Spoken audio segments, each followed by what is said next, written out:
हरे राम राम राम हरे हरे, हरे राम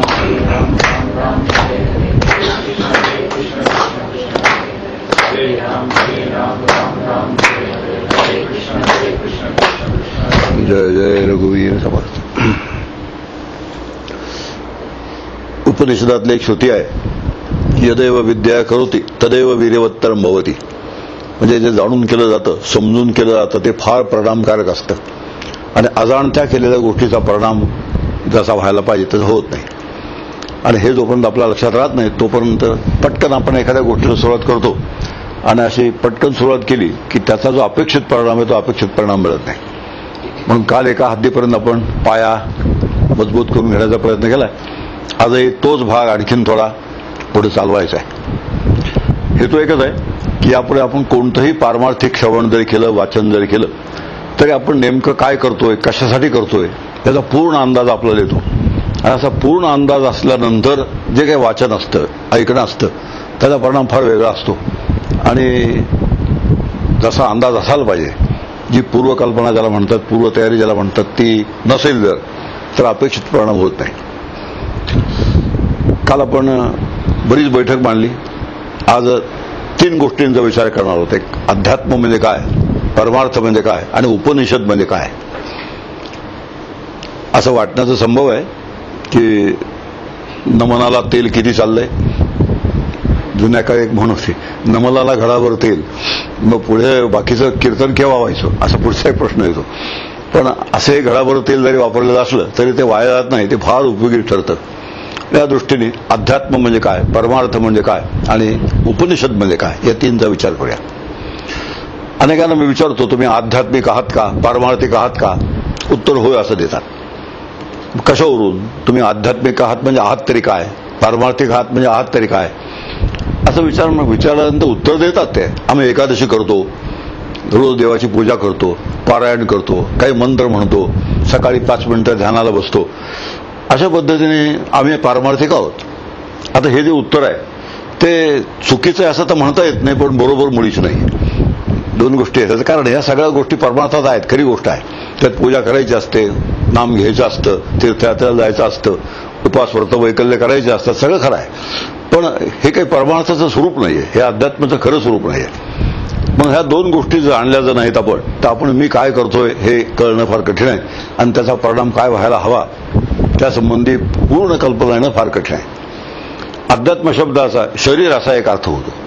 अध्यात्म म्हणजे शरीर. 8व्या अध्यायाच्या सुरुवातीला गीतेच्या स्वभाव अध्यात्म उच्चते असं म्हटलंय. स्वभावाला अध्यात्म असं म्हणतात. आता स्वभाव शब्दाचे 2 अर्थ आपल्याला ठाऊक आहेत. एक रागीट आहे, तापट आहे, अमुक आहे, तमुक आहे, त्याला आपण स्वभाव म्हणतो.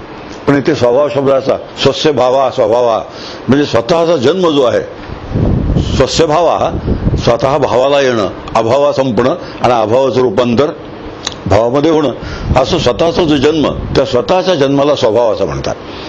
असं काही पारमार्थिक शब्द आणि व्यावहारिक शब्द यामध्ये पुष्कळ काही वेळा फरक असतो आणि असा फरक आपल्या लक्षात लवकर येत नाही आणि चटकन आपण स्वभाव म्हटले की आपल्याला जे माहीत असतं तोच अर्थ धरून चालतो. आणि असा धरून चालला अर्थ की आपल्याला जिकडे जायचं असतं तिकडे जायला पुढचं कठीण पडतं. म्हणून स्वस्य भावा स्वभावा म्हणजे जन्माला कोण येतो? जीव जन्माला येतो, ज्याला जीव चैतन्य म्हणतात, जीवात्मा म्हणतात. 2 शब्द आहेत. जीव शब्द आपण व्यवहारात बोलताना सामान्य जीव असा शब्द वापरतो, पण परमार्थात तो शब्द वापरताना जीव चैतन्य किंवा जीवात्मा अशाच पद्धतीनं वापरतात. चैतन्याचे 3 प्रकार लगेच लक्षात येतील. जीव चैतन्य, ईश्वर चैतन्य, ब्रह्म चैतन्य. तिन्ही चैतन्याचे प्रकार आहेत आणि तिन्ही एकच आहेत असं अद्वैताचं स्वरूप आहे. तो भाग आता नाही आहे. आता स्वभाव शब्दाचा अर्थ स्वस्य भाव हा म्हणजे जीव जन्माला येतो, आणि जीव जेव्हा जन्माला येतो तर शरीर घेऊन जन्माला येतो. म्हणून ज्या शरीरासह जीव जन्माला आलेला आहे त्या शरीराला अध्यात्म असं म्हणतात. असा अध्यात्म शब्दाचा आपल्याला स्पेसिफिक अर्थ कळला. आता अध्यात्मशास्त्र कशाला म्हणतात? आता दुसरा शब्द आला, ज्ञानदेवांची ओवी आहे, अध्यात्मशास्त्री ये अंतरंगचे अधिकारी ये ऋते वाक्चातुर्य होईल सुखिया. सुरुवातीला ज्ञानेश्वर माने वॉर्निंग देऊन ठेवलेल्या अशा सगळ्या वॉर्निंग आपण घेत लक्षात घेत मनावर घेत सिरियसली घेत गेलो तर पुढे ती ज्ञानेश्वरी आपल्याला उपयोग पडते. अध्यात्मशास्त्री ये अंतरंगचे अधिकारी आहे, हे जे अध्यात्मशास्त्र आहे जे ज्ञानेश्वरीत मला सांगायचं आहे. त्याचे अधिकारी कोण आहेत? जे अंतरंग आहेत ते अधिकारी आहेत. आणि जे अंतरंग नाहीत त्यांचं काय होईल? ये ऋते वाक्चातुर्य होईल सुखिया. ज्ञानेश्वरीमध्ये सुंदर जी भाषा आहे, सुंदर रस आहेत, अलंकार आहेत, इत्यादी गोड गोड गोड गोड ओळीची रचना आहे. या सगळ्याने त्यांना सुख होईल, पण आत जो खरा रस आहे त्याच्यामध्ये तो रस त्यांना कधीच मिळणार नाही. आता ही वॉर्निंग कोणासाठी आहे? जो वाचक असतो तो वाचकासाठी आहे. आणि हा वॉर्निंग सगळ्या तिथे आधी दिलेल्या असतात. या सगळ्या वॉर्निंग लक्षात घेऊन पुढे शिरलं तर त्यात मजा आहे. ज्ञानेश्वरीच्या सुरुवातीला आणखी एक वॉर्निंग दिलेली आहे. अवांतर विषय आहे, पण आपल्याला सगळं समजावून घ्यायचं आहे. अहो अर्जुनाची पंक्ती जे परिसणे योग्य होती तीही कृपा करून संत अवधाने दिले, असे ज्ञानेश्वरीच्या सुरुवातीला एक वॉर्निंग आहे. म्हणजे जे अर्जुनाच्या पंक्तीला बसायला योग्य आहेत त्यांनी ह्या ज्ञानेश्वरीकडे लक्ष द्यावं. हे बाकीच्यांनी काय करावं? मग सगळं ते टाळ्या वाजवाव्या.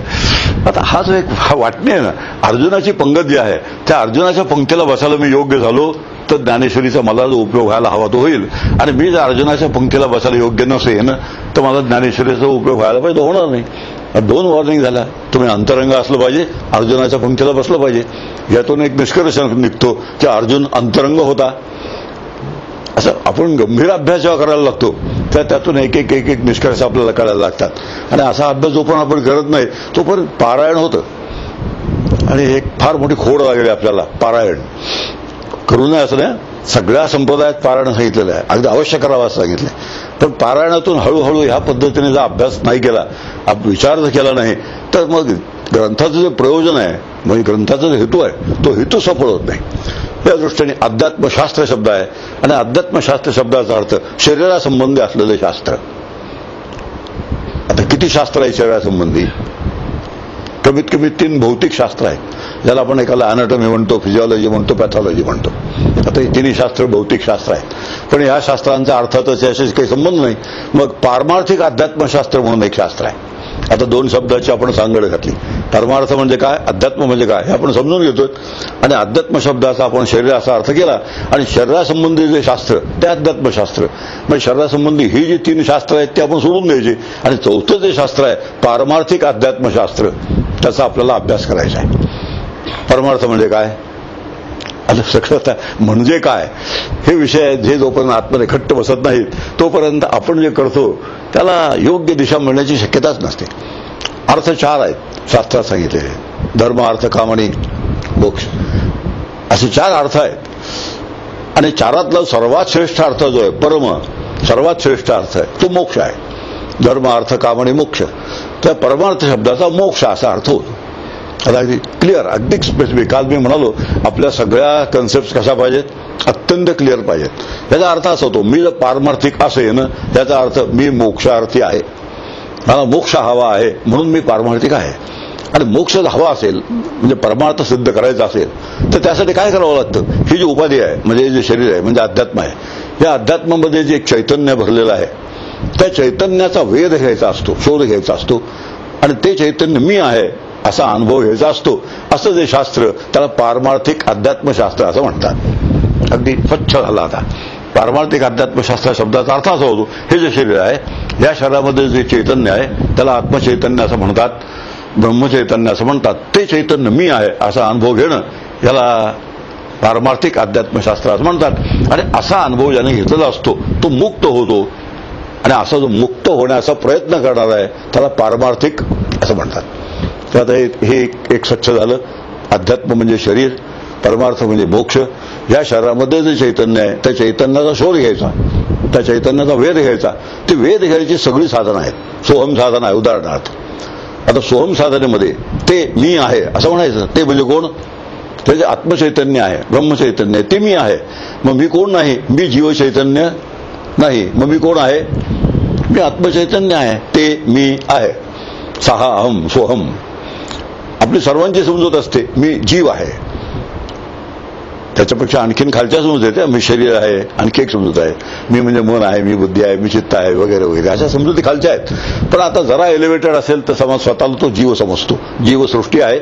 त्या जीवसृष्टीतला मनुष्य हा एक सुद्धा एक प्राणी आहे. म्हणून मी जीव आहे इथपर्यंत आपल्याला कळतं. पण शास्त्र असं सांगतं समजून आपल्याला की मी जीव सुद्धा नाहीये, मी आत्मा आहे. आणि मी आत्मा हा जो अभ्यास आहे त्याला सोहम असं म्हणतात. आणि सोहम शब्दाचा अर्थ आतमध्ये दडलेले जे चैतन्य आहे, असून आपल्याला ज्याचा अनुभव येत नाही असं जे चैतन्य आहे ते चैतन्य मी आहे असा शोध घेतो, त्याला पारमार्थिक असं म्हणतात. अध्यात्म परमार्थ या दोन शब्दाचे असे अर्थ झाले. आणि म्हणून मी आध्यात्मिक आहे का? आहे. म्हणजे काय आहे? अध्यात्मशास्त्राचा अभ्यास करणार आहे. कशासाठी करायचा? मोक्षासाठी करायचा. मोक्ष म्हणजे काय? परमार्थ. आता अशी घडी छान बसली की मी ज्ञानेश्वरी उघडून जेव्हा बसतो, गीता उघडून बसतो, एकनाथी भागवत उघडून बसतो, दासबोध उघडून बसतो, त्यावेळेस मी कशासाठी दासबोध उघडून बसलेला आहे याबद्दल आपल्या मनात जराही शंका राहत नाही. आणि मग दासबोधाने मला जिकडे नेमकं न्यायला पाहिजे तिकडे मी जातो. नाही तर होतं काय, मला जिकडे जायचं असतं तिकडे जातो. दासबोधासारख्या ग्रंथात ते फार आहे. त्यात राजकारणही आहे, समाजकारणही आहे, अर्थकारणही आहे, सगळं त्याच्यामध्ये आहे. पण खुद्द समर्थच असतो असं म्हणतात अगदी दासबोधाच्या शेवटी की हे दासबोध मी कशासाठी सांगितलंय. आता समर्थाने दासबोध ज्यासाठी सांगितला त्यासाठी तो वापरावा का आपल्याला आवडतो त्यासाठी वापरावा? पुढचा प्रश्न लगेच येतो. हे सगळे विचार आपण केले हे केव्हा होतात? शास्त्रशुद्ध विचार जर आपण केला तर आपली जी वाटचाल आहे ती फार छान होते. आणि शास्त्रशुद्ध विचार नाही केला तर कशी तरी वाटचाल होत नाही असं नाही. फार कशी तरी सावकाश मंद गतीने कुठेही इकडे गेला, एक दिवशी इकडे गेला, एक दिवशी तिकडे गेला, अशी जी ही धावपळ जी म्हणते, पळापळ जी म्हणतात तशी पळापळ होऊन जाते. म्हणून अध्यात्मशास्त्र परमार्थशास्त्र ह्या दोनचे निश्चित अर्थ आहेत. आणि आता मूळ जो विषय आपला उपनिषद, तर उपनिषद शब्दाचा अर्थ समजून घेऊया. उपनिषद म्हणजे नेमकं काय? या उपनिषद शब्दाचे 3 अर्थ आहेत उपनिषदामध्ये. उप नावाचा पहिला शब्द आहे, नि नावाचा दुसरा शब्द आहे आणि सद नावाचा तिसरा शब्द आहे. या प्रत्येकाला एक स्पेसिफिक अर्थ आहे, या प्रत्येकाला एक निश्चित अर्थ आहे. आणि हा अर्थ लक्षात ठेवून उपनिषदाचं वाचन आपण केलं, अभ्यास आपण केला तर त्या अर्थाच्या अनुरोधाने आपला अभ्यास होतोय का, त्या अर्थाच्या अनुरोधाने आपली वाटचाल होते का, याबद्दल आपण जागरूक राहतो. हे अभ्यास कशासाठी करायचा? मी कठोपनिषद आपण अभ्यासाला घेतलंय तर कठोपनिषद वाचताना उपनिषद शब्दात जे जे अभिप्रेत आहे, उपनिषदाने जे जे व्हावं अशी अपेक्षा आहे तसं माझं होतंय की नाही याविषयी आपण जागरूक राहतो. आणि असं नाही झालं तर आपण उपनिषद वाचतो खरं, पण त्या दिशेने आपली वाटचाल होत नाही, कारण आम्ही जागरूकच नसतो. आणि जागरूक का नसतो? जागरूक राहायचं असतं हे आपल्याला कोणी सांगितलेलं नसतं. हा जो पंचायत आहे, ह्या पंचायतीतून बाहेर याचा एकच मार्ग आहे, यथार्थ श्रवण, शास्त्रशुद्ध श्रवण. याला दुसरा काही मार्ग नाही. उपशब्दाचा अर्थ जवळ बसणं असा होतो. उपशब्दाचा संस्कृतमध्ये अर्थ जवळ बसणं असा होतो. कोणाच्या जवळ बसायचं?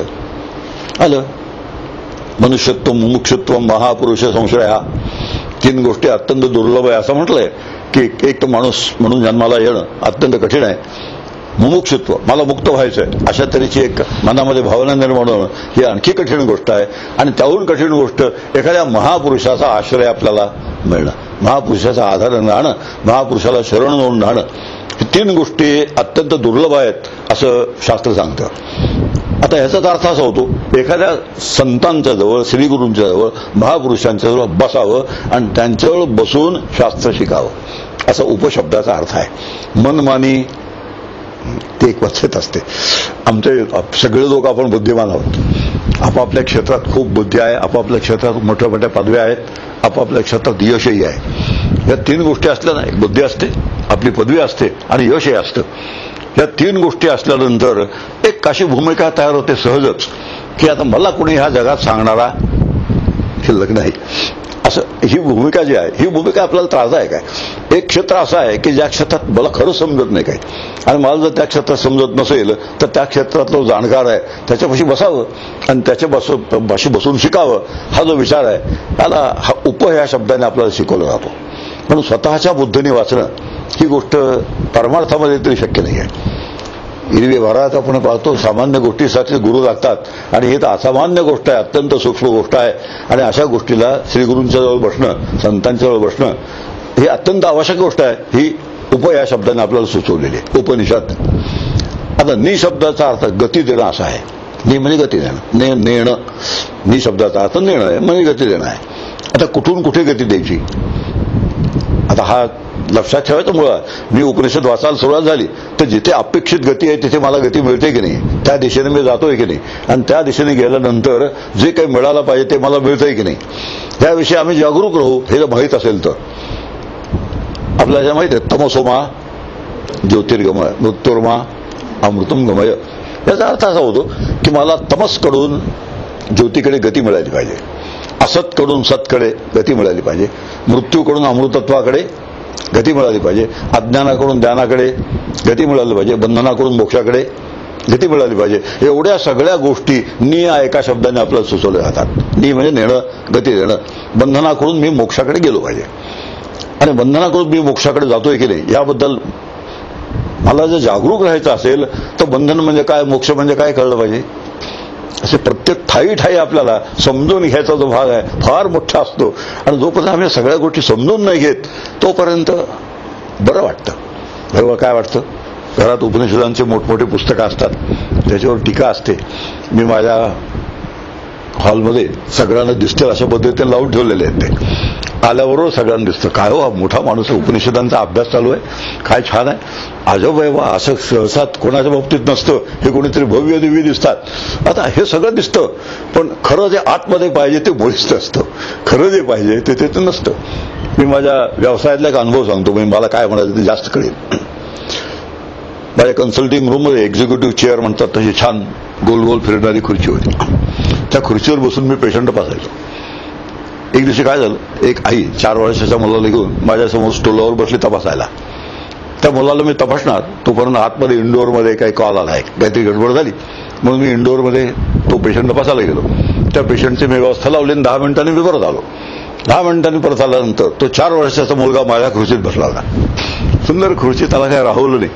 तो माझ्या खुर्चीत बसला, नुसता नाही बसला, स्टेथोस्कोप कानात अडकवला आणि आईला तपासत होता. सुंदर दृश्य होतं, पण कौतुकाचं दृश्य होतं. बघायला किती छान दिसतं. 4 वर्षाचा मुलगा खुर्चीत बसतोय, कानात स्टेथोस्कोप लावतोय, चेहरा गंभीर करून आईला तपासतोय. कारण डॉक्टरांचा चेहरा गंभीर असला पाहिजे अशी अपेक्षा असते. आता असं छातीला पाठीला वगैरे छानपैकी तपासत होता. दृश्य अतिशय सुंदर, फोटो काढण्यासारखं आहे. पण याच्यामध्ये एक मोठीच अडचण आहे. खोली तीच आहे. आता मूळ मुद्दा सांगायची गोष्ट ती आहे. खोली तीच आहे, खुर्ची तीच आहे, स्टेथोस्कोप तोच आहे, छातीला पाठी लावणं तेच आहे, पण आत जे पाहिजे तेच नाही. आता कळायला खूप सोपं आहे. त्या स्टेथोस्कोपने जे आवाज येतात आत म्हणून त्या आवाजाने जे निदान होतं त्या निदानाचं काहीच नाही त्याला माहिती. दिसायला सगळं तेच आहे ना, अगदी जसंच्या तसं. पंढरपूर तेच आहे, ज्ञानेश्वरी तीच आहे, एकादशी सुद्धा तीच आहे, चंद्रभागा तीच आहे.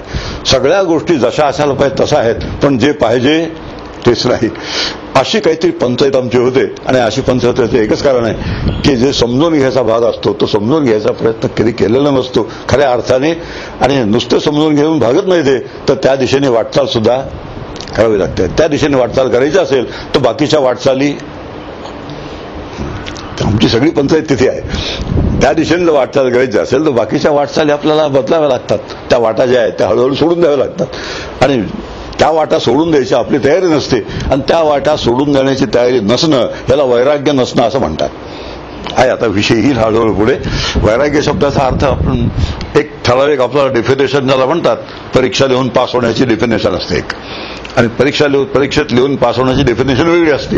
आणि प्रत्यक्ष साधनाला लागल्यानंतर जे डेफिनेशन्स तयार होतात एकावर भागत नाही, अनेक डेफिनेशन्स तयार होतात, त्या अगदी वेगळ्या असतात. म्हणून आता आपला विचार चाललाय नि म्हणजे गती देणं, बंधनाकडून मोक्षाकडे गती देणं. हा जो नचिकेत आहे त्या नचिकेतेने नेमका हाच प्रश्न विचारला होता कठोपनिषदातल्या की मृत्यूनंतरच्या गतीसंबंधी मला सांगा, बाकी काही बोलायचं नाही. यमदेवाने अनेक प्रलोभनं दाखवली, त्याला आपला विषय येईल पुढे, पण त्याने आपला ठेका सोडला नाही. त्यामुळे मृत्यूनंतर जी गती असते त्यासंबंधी बोला. दुसऱ्या भाषेमध्ये मोक्षासंबंधी जे तत्वज्ञान आहे ते मला सांगा. आता मोक्ष म्हणजे मुक्ती. आता मोक्ष हा बंधन सापेक्ष शब्द आहे, आणि बंधन म्हणजे काय समजून घेतल्याशिवाय मुक्ती म्हणजे काय ते समजणं कठीण आहे. बंधन म्हणजे कशाला बंधन म्हणतात, म्हणजे बंधनाकडून मोक्षाकडे गती देणं याला नि असं म्हणतात. अज्ञानाकडून ज्ञानाकडे, मृत्यत्वाकडून अमृतत्वाकडे अशी जी गती आहे त्या गतीला आपण नि असं म्हणतो. आता समजून घ्या बंधन कशाला म्हणतात. आता एक विचार आहे, बंधन सत्य आहे का काल्पनिक आहे? हो, बंधन खरं आहे का काल्पनिक आहे? का विचार करायचे? विचार का करायचे? कारण आता मी विचार मांडला म्हणजे तुम्हाला कळेल का करायचे. आता जे सत्य असेल ना ते तिन्ही काळात अबाधित असतं. सत्य शब्दाचा अर्थ असा होतो जे कालही आहे, आजही आहे आणि पुढेही आहे. पूर्वी आहे, आज आहे, पुढे आहे, त्याला सत्य म्हणतात. आता बंधन जर सत्य असेल म्हणजे पूर्वी पण असणार आहे, आताही असणार आहे आणि पुढेही असणार आहे असं जर बंधन असेल तर मुक्त होण्याची शक्यताच नाही आहे. काय वाटेल ते केलं तुम्ही मुक्त होणार नाही, कारण बंधन सत्य आहे ना. आणि सत्य कसं असतं ते कालाबाधित असतं, म्हणजे तिन्ही काळात अबाधित राहतं. त्यातून आपली सुटका होईल कशी? मग त्यातून सुटका होणारच नसेल तर पुस्तकं वाचायची कशाला, साधना करायची कशाला, व्रतवैकल्य करायची कशाला, ह्या समस्या असतात. आणि ही समस्या आपल्याला केव्हा सुटते हे जर कळलं, बंधन काल्पनिक आहे असं जर कळलं तर समस्या सुटते. दुसरी समस्या निर्माण होते, जर काल्पनिक असेल तर सुटण्याचा प्रयत्न करायचाच कशाला. आता बघा एकातून एक कशा कल्पना, हे निर्माण कशा होतात, समस्या कशा निर्माण होतात. आम्हाला एकही समस्या निर्माण होत नाही. याचं कारण आहे भानगडीतच पडलेलं नसतात. एक आपलं अथपासून इथेपर्यंत उपनिषद सुरू केलं, एक उपनिषद संपलं, दुसरं उरकलं, तिसरं आटोपलं. आता हे जी भाषा आहे त्या भाषात मोठा विलक्षण आहे. आणि असं आटोपलं, उरकलं, संपवलं की हे जे पूजेसाठी शब्द राखून ठेवले असतं ना, घरातल्या पूजेसाठी, पूजा उरकली का उरकली, दुसऱ्या दिवशी आटोपले का आटोपली, तिसऱ्या दिवशी आवरली का आवरली. म्हणजे आटपायचं असतं, उरकायचं असतं, आवरायचं असतं, ते सगळं परमार्थाशी संबंधित असतं. आणि अत्यंत मनापासून करायचं असतं ते सगळं प्रपंचाशी आणि व्यवहाराशी सुसंगत असतं. अशी कुठेतरी जी वाटणी आहे त्या विलक्षण वाटणीचा परिणाम आहे, जे नक्की व्हायला पाहिजे, ज्यातून जो खरा आनंद आहे तो आनंद आपण आम्ही पोचतच नाही. हे कारण अशा पद्धतीची वाटणीच कुठे विलक्षण वाटणी आहे. म्हणून नि शब्दाचा अर्थ गती देणं होतो बंधनाकडून मुक्तीकडे. मग बंधन सत्य असेल तर जाणारच नाही, म्हणजे जाणारच नाही तर अभ्यास करायचा कशाला. आणि काल्पनिक असेल तर अभ्यासाची जरूरच काय. अशा दोन समस्या निर्माण झाल्यानंतर दोन्ही समस्यांची उत्तरं पाहिली पाहिजेत. आता एक समस्येचं उत्तर असं आहे, बंधन जरी काल्पनिक असलं तरी आपल्याला अज्ञानामुळे ते सत्य वाटतं. अज्ञानामुळे ते सत्य वाटतं, म्हणून अज्ञानाकडून ज्ञानाकडे गती देण्याची आवश्यकता असते. तमसोमा ज्योतिर्गमय, तमस शब्दाचा अर्थ अज्ञान असा होतो, ज्योती शब्दाचा अर्थ ज्ञान असा होतो. म्हणून अज्ञानाकडून ज्ञानाकडे गती दिली की शेवटी लक्षात येतं की ज्या बंधनातून सुटका करून घेण्याचा मी प्रयत्न करत होतो ते बंधन वास्तविक खरं नाही, ते बंधन काल्पनिक आहे. आणि आपल्याला एक दिलासा मिळतो, काल्पनिक असल्यामुळे आपण त्यातून दिसून जाण्याची नक्की शक्यता आहे. सत्य असतं तर निसटलोच नसतो. आता काल्पनिक बंधनाविषयी एक उदाहरण सांगतो. गोष्ट सांगितली म्हणजे लवकर पडतं. एक 100 गाढवांचा कळप होता. ते गर्दभपाल होते, त्यांची तरुण मुलं होती, 7-8 तरुण मुलं गाढवं सांभाळणारी. त्यांच्यात एक सिनियर सिटीजन होता. पाहिजे बरं का, सगळीकडे प्रत्येक क्षेत्रात एक सिनियर सिटीजन असावा. त्यांची पद्धत अशी की गाढवं द्यायची, एखादी जागा बघायची मोकळी, जमिनीमध्ये खुंट्या ठोकायच्या, खुंटी ठोकून गाढवाचा एक पाय त्याच्या जवळ उभा करायचा त्याला, आणि दोरीने ती खुंटी बांधायची आणि गाढवाचा जो खूर असतो तो खूर बांधायचा.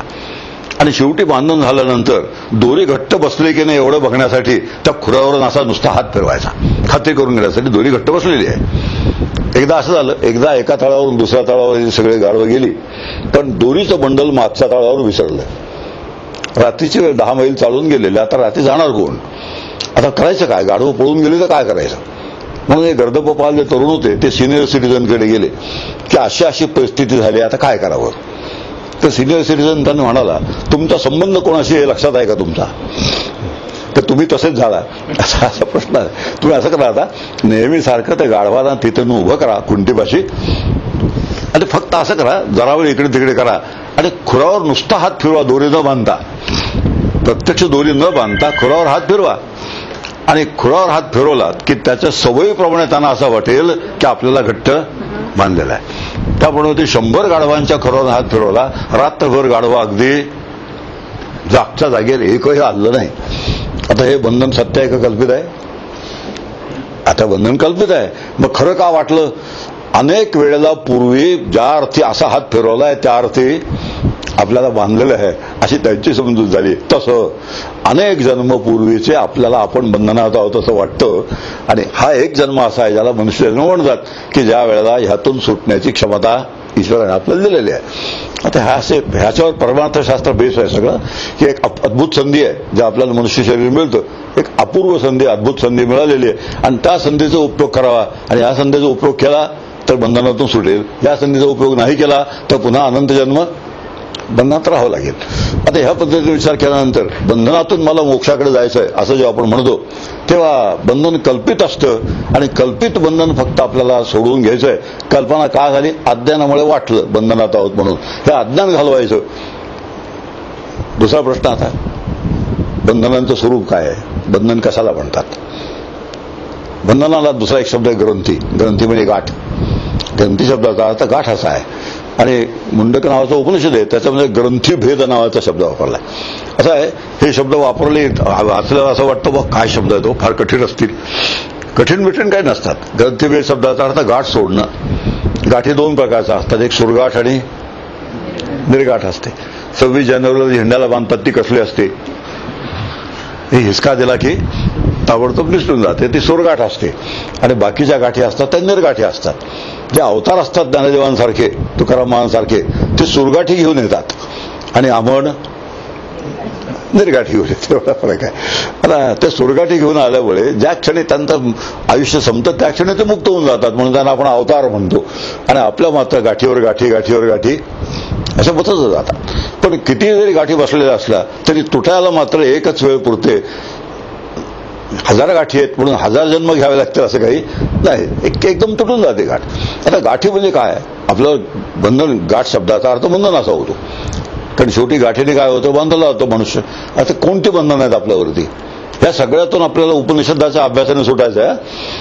आता हे जर नाही सुटू, आपण अभ्यास केला उपनिषदाचा पण बंधनातून सुटका नाही झाली, का सुटका होत नाही? कल्पना नसते की आपल्याला इकडून तिकडे गती मिळाली पाहिजे. बंधनातून मोक्षाकडे गती मिळाली पाहिजे, अज्ञानातून मरणाकडून अमृतत्वाकडे गती मिळाली पाहिजे. आता हे माहीत असेल तर आपलं लक्ष ठेवता येतं. हा, वाचलं खरं मी, आहे जे वाचलंय मी त्याप्रमाणे मी साधनात त्याचं रूपांतर करतोय का? आणि साधनात जर रूपांतर केलं नाही मग त्याचा उपयोग होईल का? आता उदाहरण आहे, आपण हे डॉक्टरांकडे जातो, तपासतात, आपल्याला एक प्रिस्क्रिप्शन लिहून देतात. त्या प्रिस्क्रिप्शनची किती पारायणं केली म्हणजे आपण रोग बरा होईल? तर पुढचा प्रश्न आहे, प्रिस्क्रिप्शनची किती पारायणं केली म्हणजे रोग बरा होईल? त्याचं उत्तर सोपं आहे, प्रिस्क्रिप्शनची कितीही जरी पारायणं केली तर रोग बरा होणार शक्य नाही. त्यावर लिहिलेलं औषध घेतलं पाहिजे. तसं ज्ञानेश्वरी एक प्रिस्क्रिप्शन आहे, तुकारामांची गाथा एक प्रिस्क्रिप्शन आहे, दासबोध एक प्रिस्क्रिप्शन आहे आणि उपनिषद सुद्धा प्रिस्क्रिप्शन आहे. आपण ज्याचा अभ्यास करणार आहोत ते काय आहे? प्रिस्क्रिप्शन आहे. त्यानुसार औषध घेतलं पाहिजे. आणि औषध घेतल्यानंतर पुरेसं पथ्य पाळल्यानंतर अवघडच गोष्टी असतात. खरं म्हणजे अवघड सांगावं की नाही याबद्दल मला शंका असते, कारण अवघड सांगितल्यानंतर दुसऱ्या दिवशीच्या उपस्थितीवर परिणाम होतो. रिस्क असतं मोठं आहे. पण तरी सुद्धा आपण खरं आहे जे वास्तव जे आहे ते वास्तव समजून घ्यायचा प्रयत्न करूया. तुकारामांचं एक वाक्य आहे, जेणे विठ्ठल मात्रा घ्यावी तेणे पथ्ये सांभाळावी. काय साध्या भाषेत संत सांगतात की ज्याने विठ्ठलाची मात्रा घेतली असेल त्याने पथ्यासह मात्रा घ्यावी, पथ्या वाचून मात्रा घेतली तर उपयोग नाही. आता हे प्रिस्क्रिप्शन आहे, हे प्रिस्क्रिप्शन जर वाचायचं नुसतं वाचून उपयोग नाही. आम्ही काय करतो? पारायण केल्याचा अर्थ काय होतो? 108 म्हणजे लाडके आकडे आहेत आपले, 108 केलं पाहिजे वगैरे वगैरे. आता असे 108 पारायण केले, 108 प्रिस्क्रिप्शन वाचलं ते सुद्धा कसं काय तो रोग जाणार आहे कसा? हे जसं आहे तसंच अगदी पारायणाच्या बाबतीत आहे. आणि ह्या समजून घ्या बंधन म्हणजे काय, तर बंधनाचं स्वरूप काय आहे. पहिलं बंधन आहे मी म्हणजे माझं शरीर आहे, हे पहिलं बंधन आहे. मी म्हणजे माझं शरीर आहे, शरीर म्हणजे मी, मी म्हणजे शरीर, मी म्हणजे शरीर, शरीर म्हणजे मी. हे इतकं सहज आलेलं आहे की आपल्याला शंका सुद्धा येत नाही की असं मला वाटतंय म्हणून. फार सूक्ष्म बारीक गोष्टी असतात, मार्मिक गोष्टी असतात. मी म्हणजे माझं शरीर आहे असं मला वाटतंय, हे मला कुणीतरी लक्षात आणून दिल्याशिवाय कळत नाही. कोण लक्षात आणून देतं? संत आणि शास्त्र सांगतं तू शरीर नाहीस असं जेव्हा संत लक्षात आणून देतात, शास्त्र लक्षात आणून देतं, तेव्हा माझ्या लक्षात येतं की इतकी वर्ष मी शरीर म्हणजे मी असं समजत होतो. हे अज्ञान आहे, ह्याला म्हणतात अज्ञानाची सहजता. अज्ञान इतकं भिनलेलं आहे, अज्ञान इतकं मुरलेलं असतं की मला अज्ञान आहे हेही लक्षात येत नाही. मग मी अज्ञानात आहे हे लक्षात आणून द्यायचं काम शास्त्र करतं, हे लक्षात आणून द्यायचं काम संत करतात. आणि मी म्हणजे शरीर आहे असं जोपर्यंत वाटतंय तोपर्यंत हे गेलं की मी जाणार. आता परिणाम काय त्याचा, या बंधनाचा परिणाम काय, बंधनातून का सुटका करून घ्यायची, हे गेलं की मी जाणार. आणि दोन भाग असतात त्याचा. इथे आपल्याला का जावं असं वाटत नाही बरं, इथे आपण सगळं काल आपण थोडा विचार केला होता, आपल्याला का जावं असं वाटत नाही की हे गेलं की मी जाणार आणि ह्याने जे जगात कमावलंय ते सुद्धा सोडावं लागणार. दोन भाग आहेत त्याला. हे गेलं की मी जाणार आणि ह्याने जे जगात कमावलेलं आहे, हम दो हमारे, ती एक आपली जगातली कमाई असते. घर असतं, इस्टेट असते, प्रॉपर्टी असते, कितीतरी गोष्टी असतात, नातेवाईक असतात, मित्रमंडळी असतात, काही प्रतिष्ठेची जागा असतात, किती किती गोष्टी असतात यांनी कमावलेल्या. हे सगळं सोडून जायची जी कल्पना आहे, हे सगळं सोडून जायची कल्पना आपल्याला त्रास देते. आणि त्याचं ते दुःख जे असतं ते दुःख नको म्हणून आपल्याला हे असं वाटतं की हे जाता कामा नये. आणि काल आपण पाहिलं वाटेल त्या परिस्थितीत गेलंच पाहिजे, या शरीर तर गेलंच पाहिजे, यातून सुटकाच नाहीये. आता हे जे यातना आहेत, हे जे दुःख आहे, हे दुःख, ही जी भय आहे, अखंड भय आहे, अखंड दुःख आहे, अखंड यातना आहेत, तरुणपणात नाही कळत बरं. याचं कारण आहे, आम्ही काय भीत म्हणतात मरणार असा हात करून बोलतात. त्याचं कारण आहे फार लांब आहे असं वाटतं त्यावेळेला असं वाटतं फार लांब आहे. कशाच्या भरोश्यावर वाटतं कोणा माहिती वाटतं. पण 80 वय असं की असा हात व्हायचा बंद होतो. आम्ही काय भीत नाही असा हात म्हणतो, जरा हलकेच म्हणतो आम्ही नाही हो भीत, तसं म्हणण्यातही भीती असते. आता हे जे आहे याला ड्रेडफुल 80s म्हणतात. काय मजेशीर गोष्टी असतात का सगळ्या. आता youthful 20s, gainful 40s, graceful 60s आणि ड्रेडफुल 80s असं ते एक जे भ्यायचं ना त्याचं ते वर्णन आहे. आता ड्रेडफुल 80s मध्ये पोहोचल्यानंतर मरणाची भीती व्हायला लागला. ते वाटेल झालं तर जाता कामा नाही का, हे गेलं की मी जाणार आहे.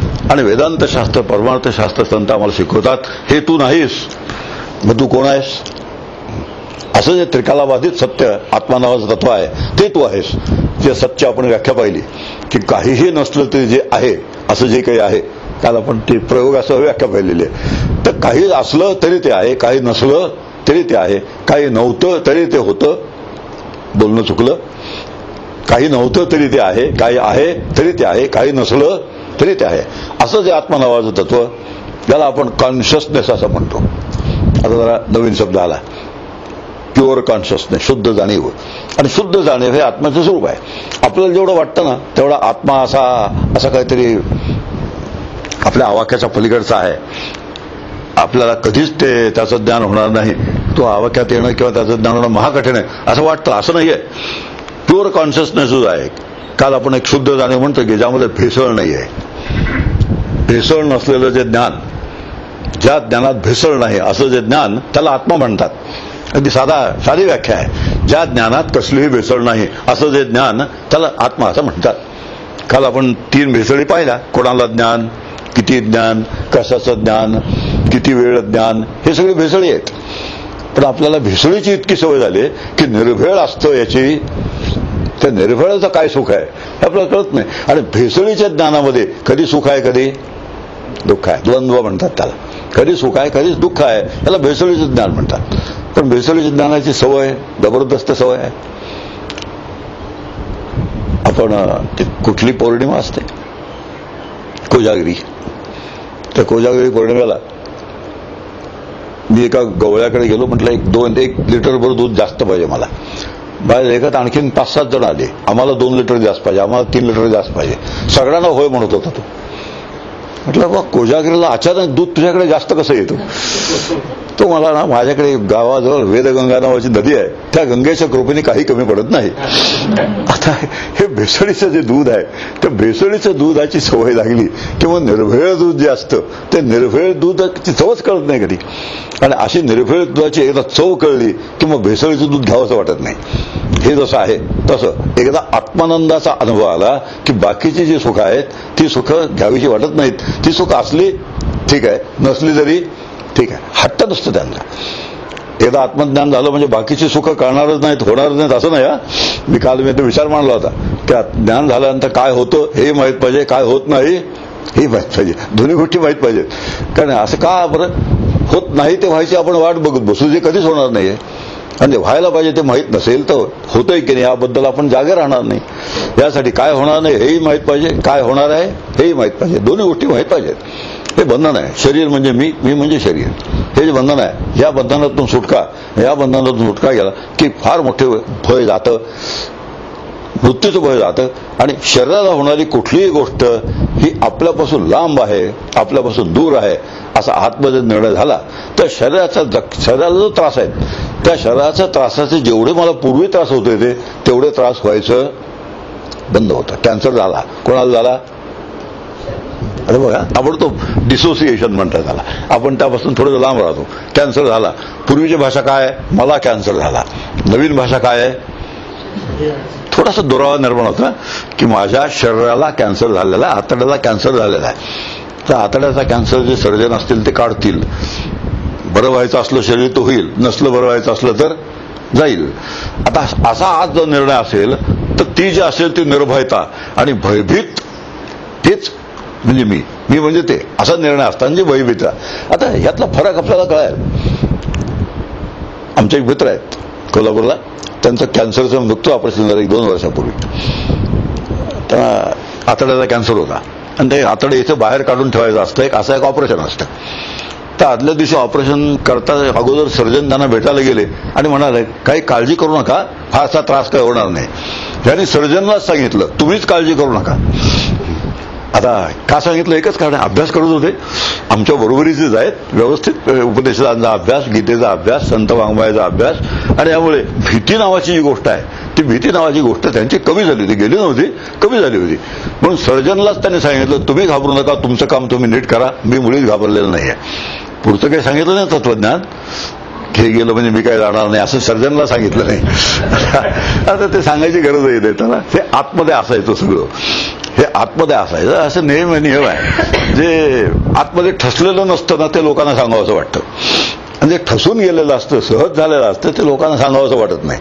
आता येतो नाही का आपण घ्यायचा की जोपर्यंत मला लोकांना सांगावं असं वाटतंय मी पारमार्थिक आहे तोपर्यंत समजायचं हे काय खरं नाही. आतमध्ये सहज होऊन गेलं.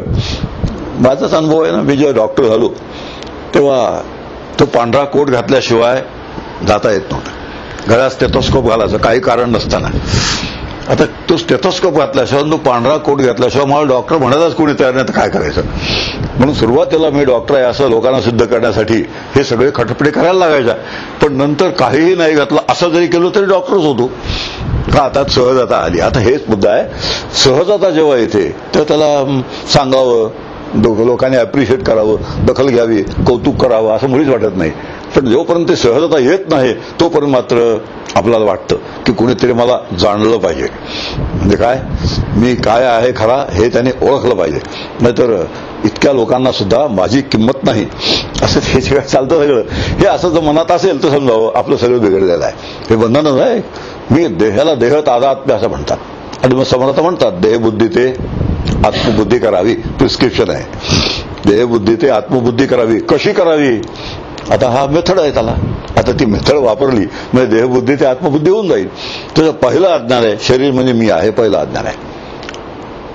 दुसरं अज्ञान आहे मी करता आहे, मी करता आहे. त्याचे आणखीन दुसरे आहे ना, माझ्याशिवाय होणार नाही.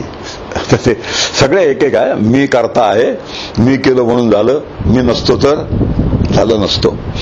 आणि त्याच्यापेक्षा आणखी विकृती आहे माझ्याशिवाय होऊ देणार नाही.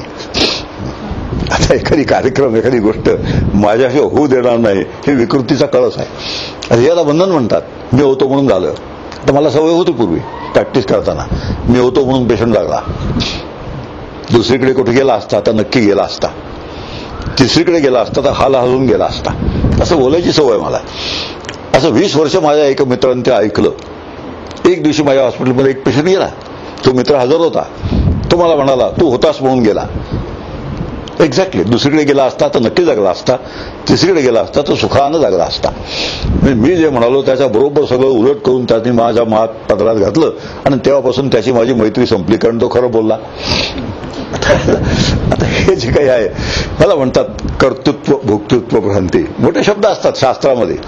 बघा, असे देहतादात्म्य भ्रांती म्हणून शब्द आहे, किंवा देहबुद्धी म्हणतात. हे कर्तृत्व भोक्तृत्व भ्रांती. मी असेन तरच होईल, मी नसेन तर होणार नाही, मी नसतो तर झालं नसतं, माझ्याशिवाय होणं शक्य नाही, माझ्याशिवाय असं दुसरं कोणाला करता येणार नाही, इत्यादी इत्यादी. हे जे सगळे प्रकार आहेत, ह्यातून आपल्याला जे काही मिळतं त्याचं थोडं विपरीत झालं की मग माप कोणीतरी पत्रात घालणारा आपल्याला दिसतोच नाही. आणि मग ह्यात जे सुख आहे ते सुख संपतं आणि त्याचं रूपांतर दुःखामध्ये होतं. त्याला द्वंद्व म्हणतात. आपल्याकडे पुष्कळ जण असतात, पोशिंदा समजतो आपण, कुटुंबाचा मी कोण आहे, ब्रेड विनर इत्यादी इत्यादी, कुटुंब प्रमुख, पोशिंदा इत्यादी इत्यादी शब्द आपल्या स्वतःसाठी आपण राखून ठेवले असतात. केव्हा तरी लागतो धक्का त्याला, आणि असा केव्हा तरी धक्का लागला की मग मी पोशिंदा ह्या कल्पनेनं जो सुख असतं ते पोशिंदत्व गेलं की त्याचं रूपांतर कशात होतं. तो काय म्हणून नियम आहे, ज्याला सुख मिळतं ना त्याला दुःख झालंच पाहिजे, असा नियम आहे. ज्याला सुख होतं त्याला दुःखही झालंच पाहिजे. आणि परमार्थ असं सांगतो की तुला सुखही नाही आणि तुला दुःखही नाही, तू कसा आहेस, आनंदरूप आहेस. हे परमार्थ जे आपल्याला शिकवतो, ज्या गोष्टी सांगतो त्याचे स्वरूप हे आहे. आणि जो पण मला असं वाटतंय की मी कुटुंबाचा पोशिंदा आहे, समर्थांचं पण नाही, सकल करणे जगी देशाचे, कवित्व काय माणसाचे. आता प्रत्येक गोष्टीचा भगवद्गीतेत श्लोक आहे, निमित्त मात्र भवसव्यसाची. नाही, बंधन आहे, मी करता असं वाटणं, याला बंधन असं म्हणतात.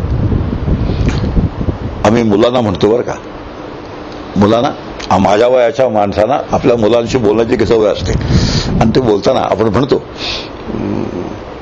तू जो काही आज आहेस तो माझ्यामुळे आहेस. आज जो तू काही आहेस तो कोणामुळे आहेस, माझ्यामुळे आहेस. असं 2दा 4दा ऐकून घेतात मुलं, मग म्हणतात, बाबा मी तुमच्यामुळे हे तर खरंच आहे, निम्म तुम्हीच नसता तर मी कशाला असतो. आता पुढची गोष्ट आहे, आता पुढचं जे म्हणतो, बाबा सारखं सारखं म्हणू नका, मी कपाळावर पट्टी लावतो, जो काही मी आज आहे तो तुमच्यामुळे आहे.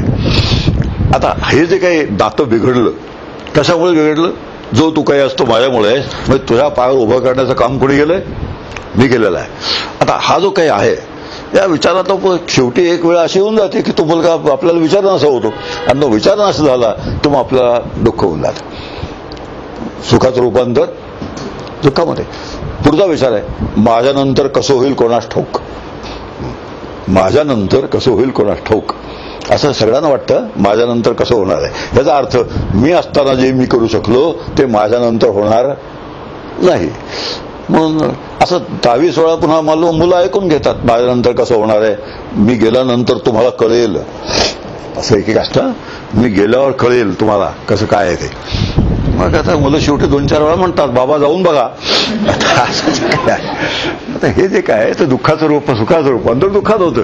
अरे हे जे जीवन आहे ना आपलं, या सगळ्या जीवनातून सुटका होऊन अत्यंत आनंदमय जीवन जगणं हे परमार्थाचं उद्दिष्ट आहे. आणि याला बंधन असं म्हणतात. मी करता आहे असं जे मला वाटतं त्याला बंधन असं म्हणतात. या सगळ्या भूतालचं जग दिसतंय हे सत्य आहे असं वाटणं हे बंधन आहे. जो पण जग सत्य वाटतं तो पण जगातलं कसं वाटतं, जगातलं सत्य वाटतं. आणि जगातलं सत्य वाटलं की ते सोडून जाताना दुःख होतं, ते सोडून जाताना यातना होतात. आणि सोडून जाताना यातना होतात त्या जर नको असतील तर जग सत्य नाही, जग कल्पित आहे, जग मिथ्या आहे. हे जे परमार्थशास्त्र आपल्याला समजावून सांगतं ते समजावून घ्यायची जबाबदारी आपली आहे.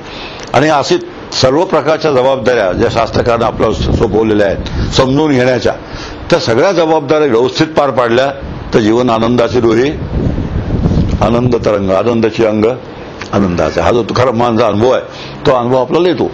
म्हणजे काय हो, आनंदाची डोही आनंद तरंग म्हणजे काय, आनंदाचे अंग आनंदाचे म्हणजे काय, एवढा विषय सांगून आपण कठोपनिषदाला सुरुवात करूया.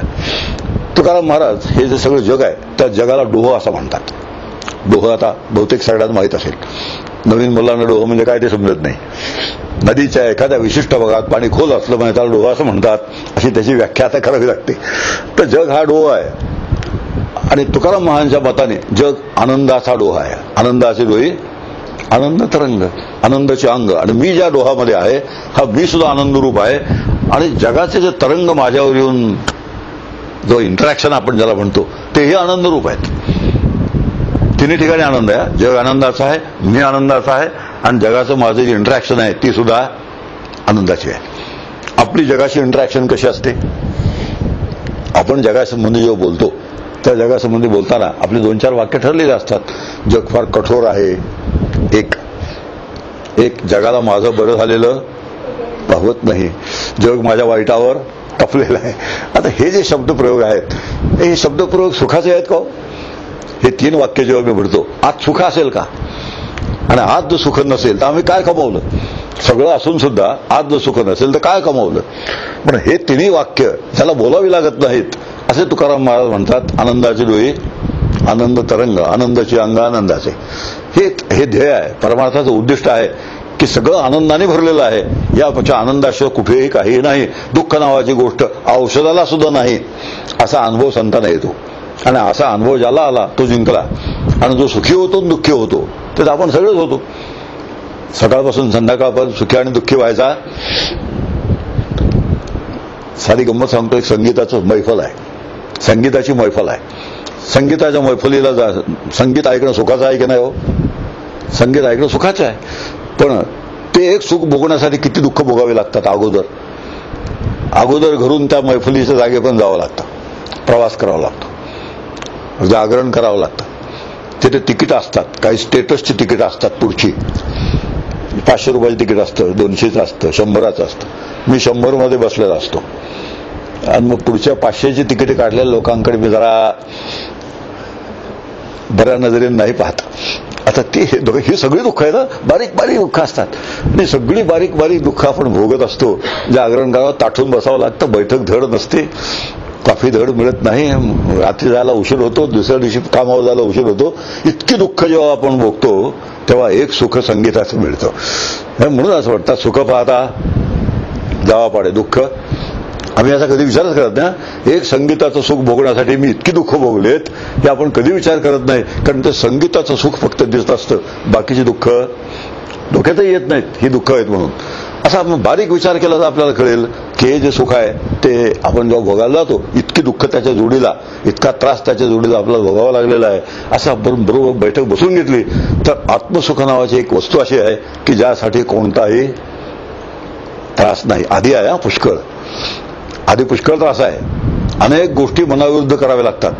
ज्या सवयी असतात, वळण पडलेलं असतं, प्रत्येक गोष्ट आपल्या मनाविरुद्ध, वळणाविरुद्ध, स्वभावाविरुद्ध करावी लागते. आणि याला तप असं म्हणतात. तप शब्दाचा अर्थ तापवणं असा आहे, स्वतःला तापवणं. आणि तापवणं शब्दाचा अर्थ उदाहरण प्रश्न आहे ते काय पंचाग्नी साधन म्हणतात त्याला, पण ते नाहीये. तर मनाविरुद्ध गोष्ट झाल्यानंतर तुम्हाला त्रास होतो, त्या सगळे त्रास करून घेत मला स्वतःला तापवत ते प्रत्येक गोष्ट अंगवळणी पडेपर्यंत, तो माझा सेकंड नेचर होईपर्यंत ते करत राहणं याला तप असं म्हणतात.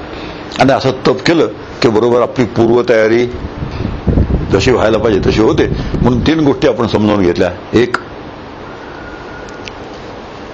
अध्यात्म म्हणजे काय, 2 परमार्थ म्हणजे काय, 3 उपनिषद म्हणजे काय. सत म्हणजे पकड सैल करणं. आता नि शब्दाचा अर्थ गती देणं आहे, आणि सत म्हणजे पकड सैल करणं. पकड जी असते ती पकड सैल करायची. प्रत्येक बंधनाची जी पकड आहे आपल्यावरती, ती प्रत्येक बंधनाची पकड सैल होत जाणं हा उपनिषदाचा अभ्यासाचा परिणाम आहे. मी देह आहे ही पकड सैल झाली पाहिजे. विषयात सुख आहे ही जी पकड आहे ती सैल झाली पाहिजे. मी केलं म्हणून झालं ही पकड सैल झाली पाहिजे. अशा सगळ्या पकडी ज्या सैल होत जातील, म्हणजे सगळ्या ज्या गाठी आहेत या सगळ्या गाठी जेव्हा हळूहळू सुटत जातील त्यावेळेला जे काही होतं त्याला मोक्ष असं म्हणतात. आणि असं मोक्षार्थी असणं याला पारमार्थिक असं म्हणतात. आणि पारमार्थकचा अभ्यास करताना अध्यात्मशास्त्र म्हणजे, आता दोघांचं नातं आपापसात काय आहे ते आपल्याला कळलं. जोडशब्द कसा आहे, पारमार्थिक अध्यात्मशास्त्र हा जोडशब्द कसा आहे. आणि ह्या सगळ्या बैठकीच्या आधारावरती आपण आता वास्तविक अजून बरंच शिल्लक आहे जे सांगणं आवश्यक आहे. पूर्वतयारी म्हणून सांगणं आवश्यक आहे. पण आता शंका येईल मला की तुम्हाला हे कठोपनिषद येतं की नाही कोणास ठाऊक असे कळता शंका निर्माण होईल. आणि हे सांगणारे तरी केव्हा? आता 3 दिवस तर 2 दिवस तर आज गेले, मग सांगणार तरी केव्हा? पण आता एक या संबंधी अतिशय प्रामाणिक विचार असा आहे की सगळी जी पूर्वतयारी आहे ना ती असली तर त्या उपनिषदाचा उपयोग आहे, आणि नसली तर प्रिस्क्रिप्शन वाचल्यासारखं आहे. ते खूप शब्द लक्षात राहील. आता प्रिस्क्रिप्शन वाचणं ही गोष्ट वेगळी आहे. अहो, अर्जुनाची अर्जुनाची जी पंगत आहे त्या अर्जुनाच्या पंक्तीला तुम्ही बसा, आणि ते पंक्तीला बसलं की ज्ञानेश्वरीत जे लिहिलंय त्याचा तुम्हाला उपयोग होईल. आणि तुम्ही पंक्तीला नसाल, तुमची पंगत जर वेगळीच असेल, तुमची स्वतःची पंगत वेगळी असेल तर ज्ञानेश्वरीत लिहिलेल्याचा काही उपयोग होणार नाही. आता ह्या पार्श्वभूमीवर आपण आता उपनिषदाच्या अभ्यासाला सुरुवात करू.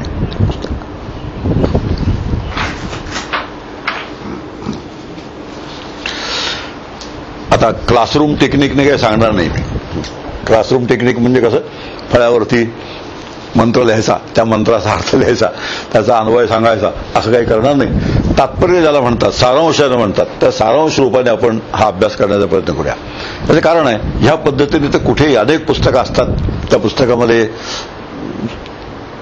मंत्र लिहिलेला असतो, मंत्राचं ते काय अन्वय म्हणतात तो लिहिलेला असतो, अर्थ लिहिलेला असतो, कॉमेंट्री लिहिलेली असते, त्या सगळ्या गोष्टी उपलब्ध आहेत आपल्याला. फक्त या प्रत्येक मंत्रातून, आता उपनिषदाच्या श्लोकाला मंत्र असं म्हणतात. का मंत्र म्हणतात?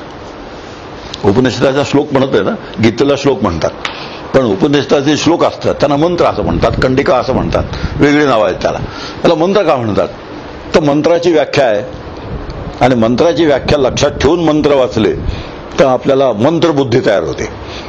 मंत्रबुद्धी ज्याला म्हणतात. आता मंत्र शब्दाचा तुम्हाला मला अर्थ माहिती वेगळाच अर्थ आहे की मध्ये कुंड पेटलेलं असावं, भोवताली 4 भटजी बसलेले असावेत, ते असं काहीतरी म्हणत असावेत की ते आपल्याला तर समजत नाहीत, कदाचित त्यांनाही समजत नाही, त्याला मंत्र असं म्हणतात. असे तुमची आमची मंत्र शब्दाची व्याख्या आहे. तर असं हा मंत्र आहे तो वेगळा आहे. यज्ञाचे जे मंत्र असतात किंवा एखाद्या विधीचे जे मंत्र असतात ते यज्ञाचे मंत्र, विधीचे मंत्र हे वेगळे मंत्र. आणि हे जे मंत्र आहेत त्या मंत्राचा अर्थ आहे मननेन त्रायते इति मंत्र. हा म्हणजे ज्याच्यावर विचार केला असता माणसाचं रक्षण होतं त्याला मंत्र असं म्हणतात. मननेन त्रायते इति मंत्र. मनन केल्यामुळे ज्याचं रक्षण होतं असं जे काही असतं, ज्याचं मनन केल्यामुळे आपलं रक्षण होतं त्याला मंत्र म्हणतात. याचा अर्थ असा होतो की उपनिषदाचे मंत्र आहेत त्या मंत्रांचं आपण मनन केलं तर आपलं रक्षण होईल. आणि रक्षण होईल म्हणजे कशापासून रक्षण होईल? बंधनापासून रक्षण होईल. आता हे अगदी क्लिअर पाहिजे. नाही तर रक्षण म्हणजे शत्रूपासून रक्षण नाही, घातपात अपघातापासून रक्षण नाही, या कुठल्याही गोष्टीपासून रक्षण नाही. रक्षण कशापासून? बंधनापासून. आणि बंधनं ही 3-4 जी सांगितली ती बंधनं आहेत. या बंधनापासून रक्षण व्हायचं असेल तर हे जे मंत्र आहेत या मंत्राचं मनन करावं. आणि मनन करण्या शब्दाचा साधक बाधक विचार करावा. ते मंत्र आपल्याला जेवढं देऊ पाहतात तेवढं सगळं पदरात पाडून घेण्याची तयारी आपली असली पाहिजे. म्हणून मंत्र जेवढं देऊ पाहतात तेवढं पदरात पाडून घ्यायचं असेल तर मंत्राचे मनन करण्याची आपली तयारी पाहिजे. आणि मंत्राचं मनन करायचं असेल त्यासाठी परमार्थ शास्त्राचा थोडा तरी आपला संस्कार असण्याची आवश्यकता आहे. वेदांत शास्त्राचे थोडे संस्कार असण्याची आवश्यकता आहे. इथे सुरुवातीला कथा आहे अशी की एक वाजश्रवस नावाचा एक माणूस, त्यांनी जुन्या काळच्या पद्धतीप्रमाणे एक यज्ञाला आरंभ केला. आणि यज्ञाला आरंभ केल्यानंतर त्याने यज्ञामध्ये सर्वस्वाचं दान ज्यात करावं लागतं अशा तऱ्हेचा यज्ञ केला. सर्वस्वाचं त्यात दान करावं लागतं. आपल्याला यज्ञासंबंधी माहिती मिळवायची नाहीये. नाही तर असं होतं, यज्ञ म्हटलं की लगेच यज्ञासंबंधी सगळीच्या सगळी माहिती समोर ठेवणं हे आपल्या ह्या अभ्यासाचं उद्दिष्ट मुळीच नाही आहे. आणि उद्दिष्ट मुळीच नसतं एकच कारण आहे, आता चालू युग जे आहे हे यज्ञांना अजिबात अनुकूल नाही. कलियुगामध्ये यज्ञाने ज्ञान होणार नाही असं शास्त्र सांगतं. त्यामुळे कलियुगामध्ये शहाण्या माणसाने यज्ञाच्या भानगडीत पडू नये. अर्थात जे यज्ञाच्या भानगडीत पडतात ते उलट करून घ्यायचं, ते शहाणे नसतात. तुकारामांचा एक अभंग आहे, तीळ जाळलेले तांदूळ काम क्रोध तैसेची खळ. तू यज्ञाच्या निमित्ताने तीळ जाळलेस खरे, तांदूळ जाळलेस खरे, पण तुझ्यातले काम आणि क्रोध दुष्ट दुर्जन आहेत, ते जर तसेच असतील तर तू यज्ञ करून काय मिळवलंस? असतात, हे जे विचार आहेत ना संधान दे, हे सगळे विचार आम्ही समजून घेतले तर आपल्याला यज्ञावत आणि यज्ञ केला, ज्या सर्वस्वाचं दान द्यायचं असतं असं ज्यावेळेस शास्त्र होतं. पण तो चिकट असल्यामुळे, कद्रू असल्यामुळे त्याने भाकड गायी यज्ञात दान द्यायला सुरुवात केली. भाकड गायी, ज्या गायींचा घेणाऱ्याला काही उपयोग नाही, अशा तऱ्हेच्या गायी त्यांनी दान द्यायला सुरुवात केली. सत्यनारायणाचं साहित्य दुकानात एक वेगळा सेक्शन असतो. ते मागितलं की अगदी खराब झालेला खारका, कसं तरी जे देवाला द्यायचं असतं ना, ते कारण देवाला द्यायचं नसतं, ते भावना असते, ते भटजीला द्यायचं आहे. आणि भटजीला द्यायचं ते काय दक्षिणा असतेच, आणि हे आणि वर कशाला, आपलं बेताने. ही तेव्हापासूनची प्रवृत्ती आहे बरं, नवीन काही नाही याच्यामध्ये, नवीन काही नाही. भाकड काही देवाला द्यायला सुरुवात केली, आपल्या ब्राह्मणांना दान द्यायला सुरुवात केली. आता तो मुलगा जो नचिकेत, आता ज्याच्या संबंधी आपल्याला अभ्यास करायचा आहे, ज्यांनी प्रश्न विचारलाय यमदेवाना, श्री गुरुना, तो नचिकेताचा मुलगा. त्या नचिकेताच्या लक्षात आलं की आपले वडील असा करतायत. ते त्याला अजिबात पसंत नाही पडलं, कारण वडील होते ते नॉर्मल ग्रस्त होते, आणि हा जो होता तो सत्याचा पाठपुरावा करणारा अशा तऱ्हेचं एक व्यक्तिमत्व होतं. सत्याचा पाठपुरावा करणारं व्यक्तिमत्व, जे खरं आहे, सत्य आहे. शास्त्र खरं कोणतं आहे की भाकड गाय दान देऊ नयेत, त्या गायीचा घेणाऱ्याला काही उपयोग नाही, असं दान कशाला द्यायचं. आता ते त्याच्या लक्षात आलं वडील असं करतायत. पण आता तो जुना काळचा पुत्र असल्यामुळे मर्यादेशील होता, जुन्या काळातला पुत्र असल्यामुळे मर्यादेशील होता. बाबा तू असं काय करतोस, असं नाही विचारलं. त्यांनी एक छान मार्मिक प्रश्न विचारला, जे आपल्या जवळ आहे ते सगळं तुम्ही देणार आहात, तर मी सुद्धा तुमच्या जवळचा आहे, तुमच्याच घरातला आहे, मला कोणाला देणार तुम्ही. तर वडिलांच्या काही लक्षात आलं नाही, कारण वडिलांच्या कशात असतात, जुन्या काळपासून वडील वडिलकीच्या नशेत असतात. आणि वडिलकीच्या नशेत असले की मुलगा जरी व्यवस्थित काही सांगत असला तरी त्यांना ते पटत नाही, सांगितलेलं आवडत सुद्धा नाही. सुभाषित आहे, बालादपी सुभाषितम ग्राह्यम. लहान मुलाकडून सुद्धा आपल्या हिताचं असेल तर स्वीकारावं, मनातल्या मनात स्वीकारावं. तुझ्याकडून मी स्वीकारलं असं त्याला फार तर बोलू नये, कारण आपला स्टेटसचा प्रश्न असतो, आपला मानाचा प्रश्न असतो. पण बालादपी सुभाषितम ग्राह्यम. आता तो मला म्हणाला, तो मग वडिलांना म्हणाला, मी तुमचाच आहे, तुमचं सगळं आहे ते तुम्ही देणार आहात, मी तुमचाच आहे, मग मला कोणाला देणार तुम्ही. आता या बोलण्याचं रहस्य काही त्या वडिलांच्या लक्षात आलं नाही. एकदा विचारलं, लक्ष दिलं नाही, लहान मुलगा विचारत असेल पण सोडून दिलं. दोनदा विचारलं, सोडून दिलं.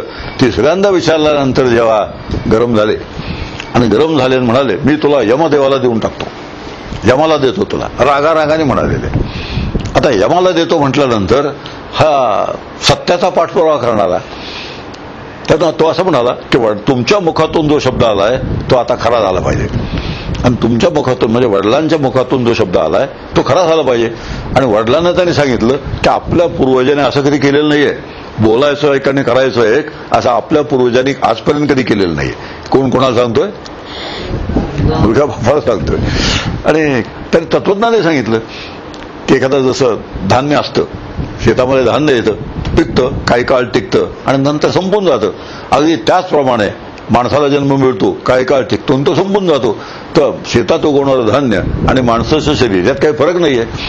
काय त्याला उत्पत्ती स्थिती आणलंय, हे जसं त्या धान्याला आहे तसंच शरीराला सुद्धा उत्पत्ती स्थिती आणलंय आहे. मग ते जाणारच आहे आज ना उद्या, ते एवढं सांभाळून ठेवायचं. असत्य पत्करून, खोटं बोलून, प्रतिज्ञाभंग करून सांभाळायचं कारण काय, असं कोण म्हणतोय, मुलगा वडिलांना सांगतो, मुलगा वडिलांना सांगतोय. आणि मग आता वडिलांचंही काही चाललं नाही, आता असं मुलगा म्हणतोय म्हटल्यानंतर काय करायचं, जायला पाहिजे असं त्यांनी ठरवलं. अन्य श्रेयो अन्नदेव प्रियः. पुढचं आलंय काय,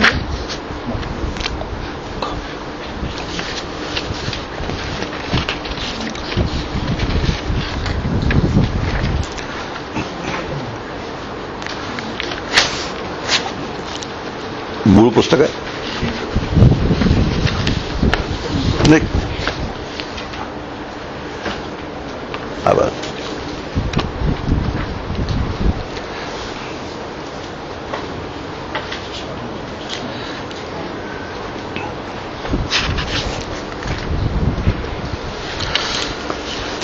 इथे आहे नाही का. तेव्हा वडील जेव्हा म्हणाले तुला मी यमदेवाला देईन, तेव्हा नचिकेताची शास्त्रदृष्टी त्यावेळी जागी होती. त्याने असा विचार केला की मी माझ्या वडिलांच्या आश्रमात राहतोय. त्यावेळी मुलं वडिलांच्या आश्रमात राहत होती. बाकीची मुलंही असायची आणि त्या आश्रमाचा जे अधिपती असत ऋषी त्यांचाही मुलगा तिथे असायचा. त्या नचिकेताने असा विचार केला की मी ह्या आश्रमात राहतोय, हा कधीही तिसऱ्या दर्जाच्या पद्धतीने राहिलेला नाही. मी कदाचित पहिला नसेल, पण पहिला जरी नसलो तरी तिसऱ्या दर्जाचा एखादा विद्यार्थी जसा राहावा तसा मी राहिलेलो नाहीये. आता दर्जा कशावरून ठरतो? सुरू झाला आपला अभ्यास, आता सुरू झाला. दर्जा कशावरून ठरतो? सांगूनही ऐकत नाही जो, तो तिसऱ्या दर्जाचा. सांगून जो ऐकतो तो दुसऱ्या दर्जाचा. आणि न सांगता कळून जे करतो, न सांगताही जो बरोबर जे करायचं ते करतो, तो पहिल्या दर्जाचा. असे शिष्याचे 3 भाग आहेत.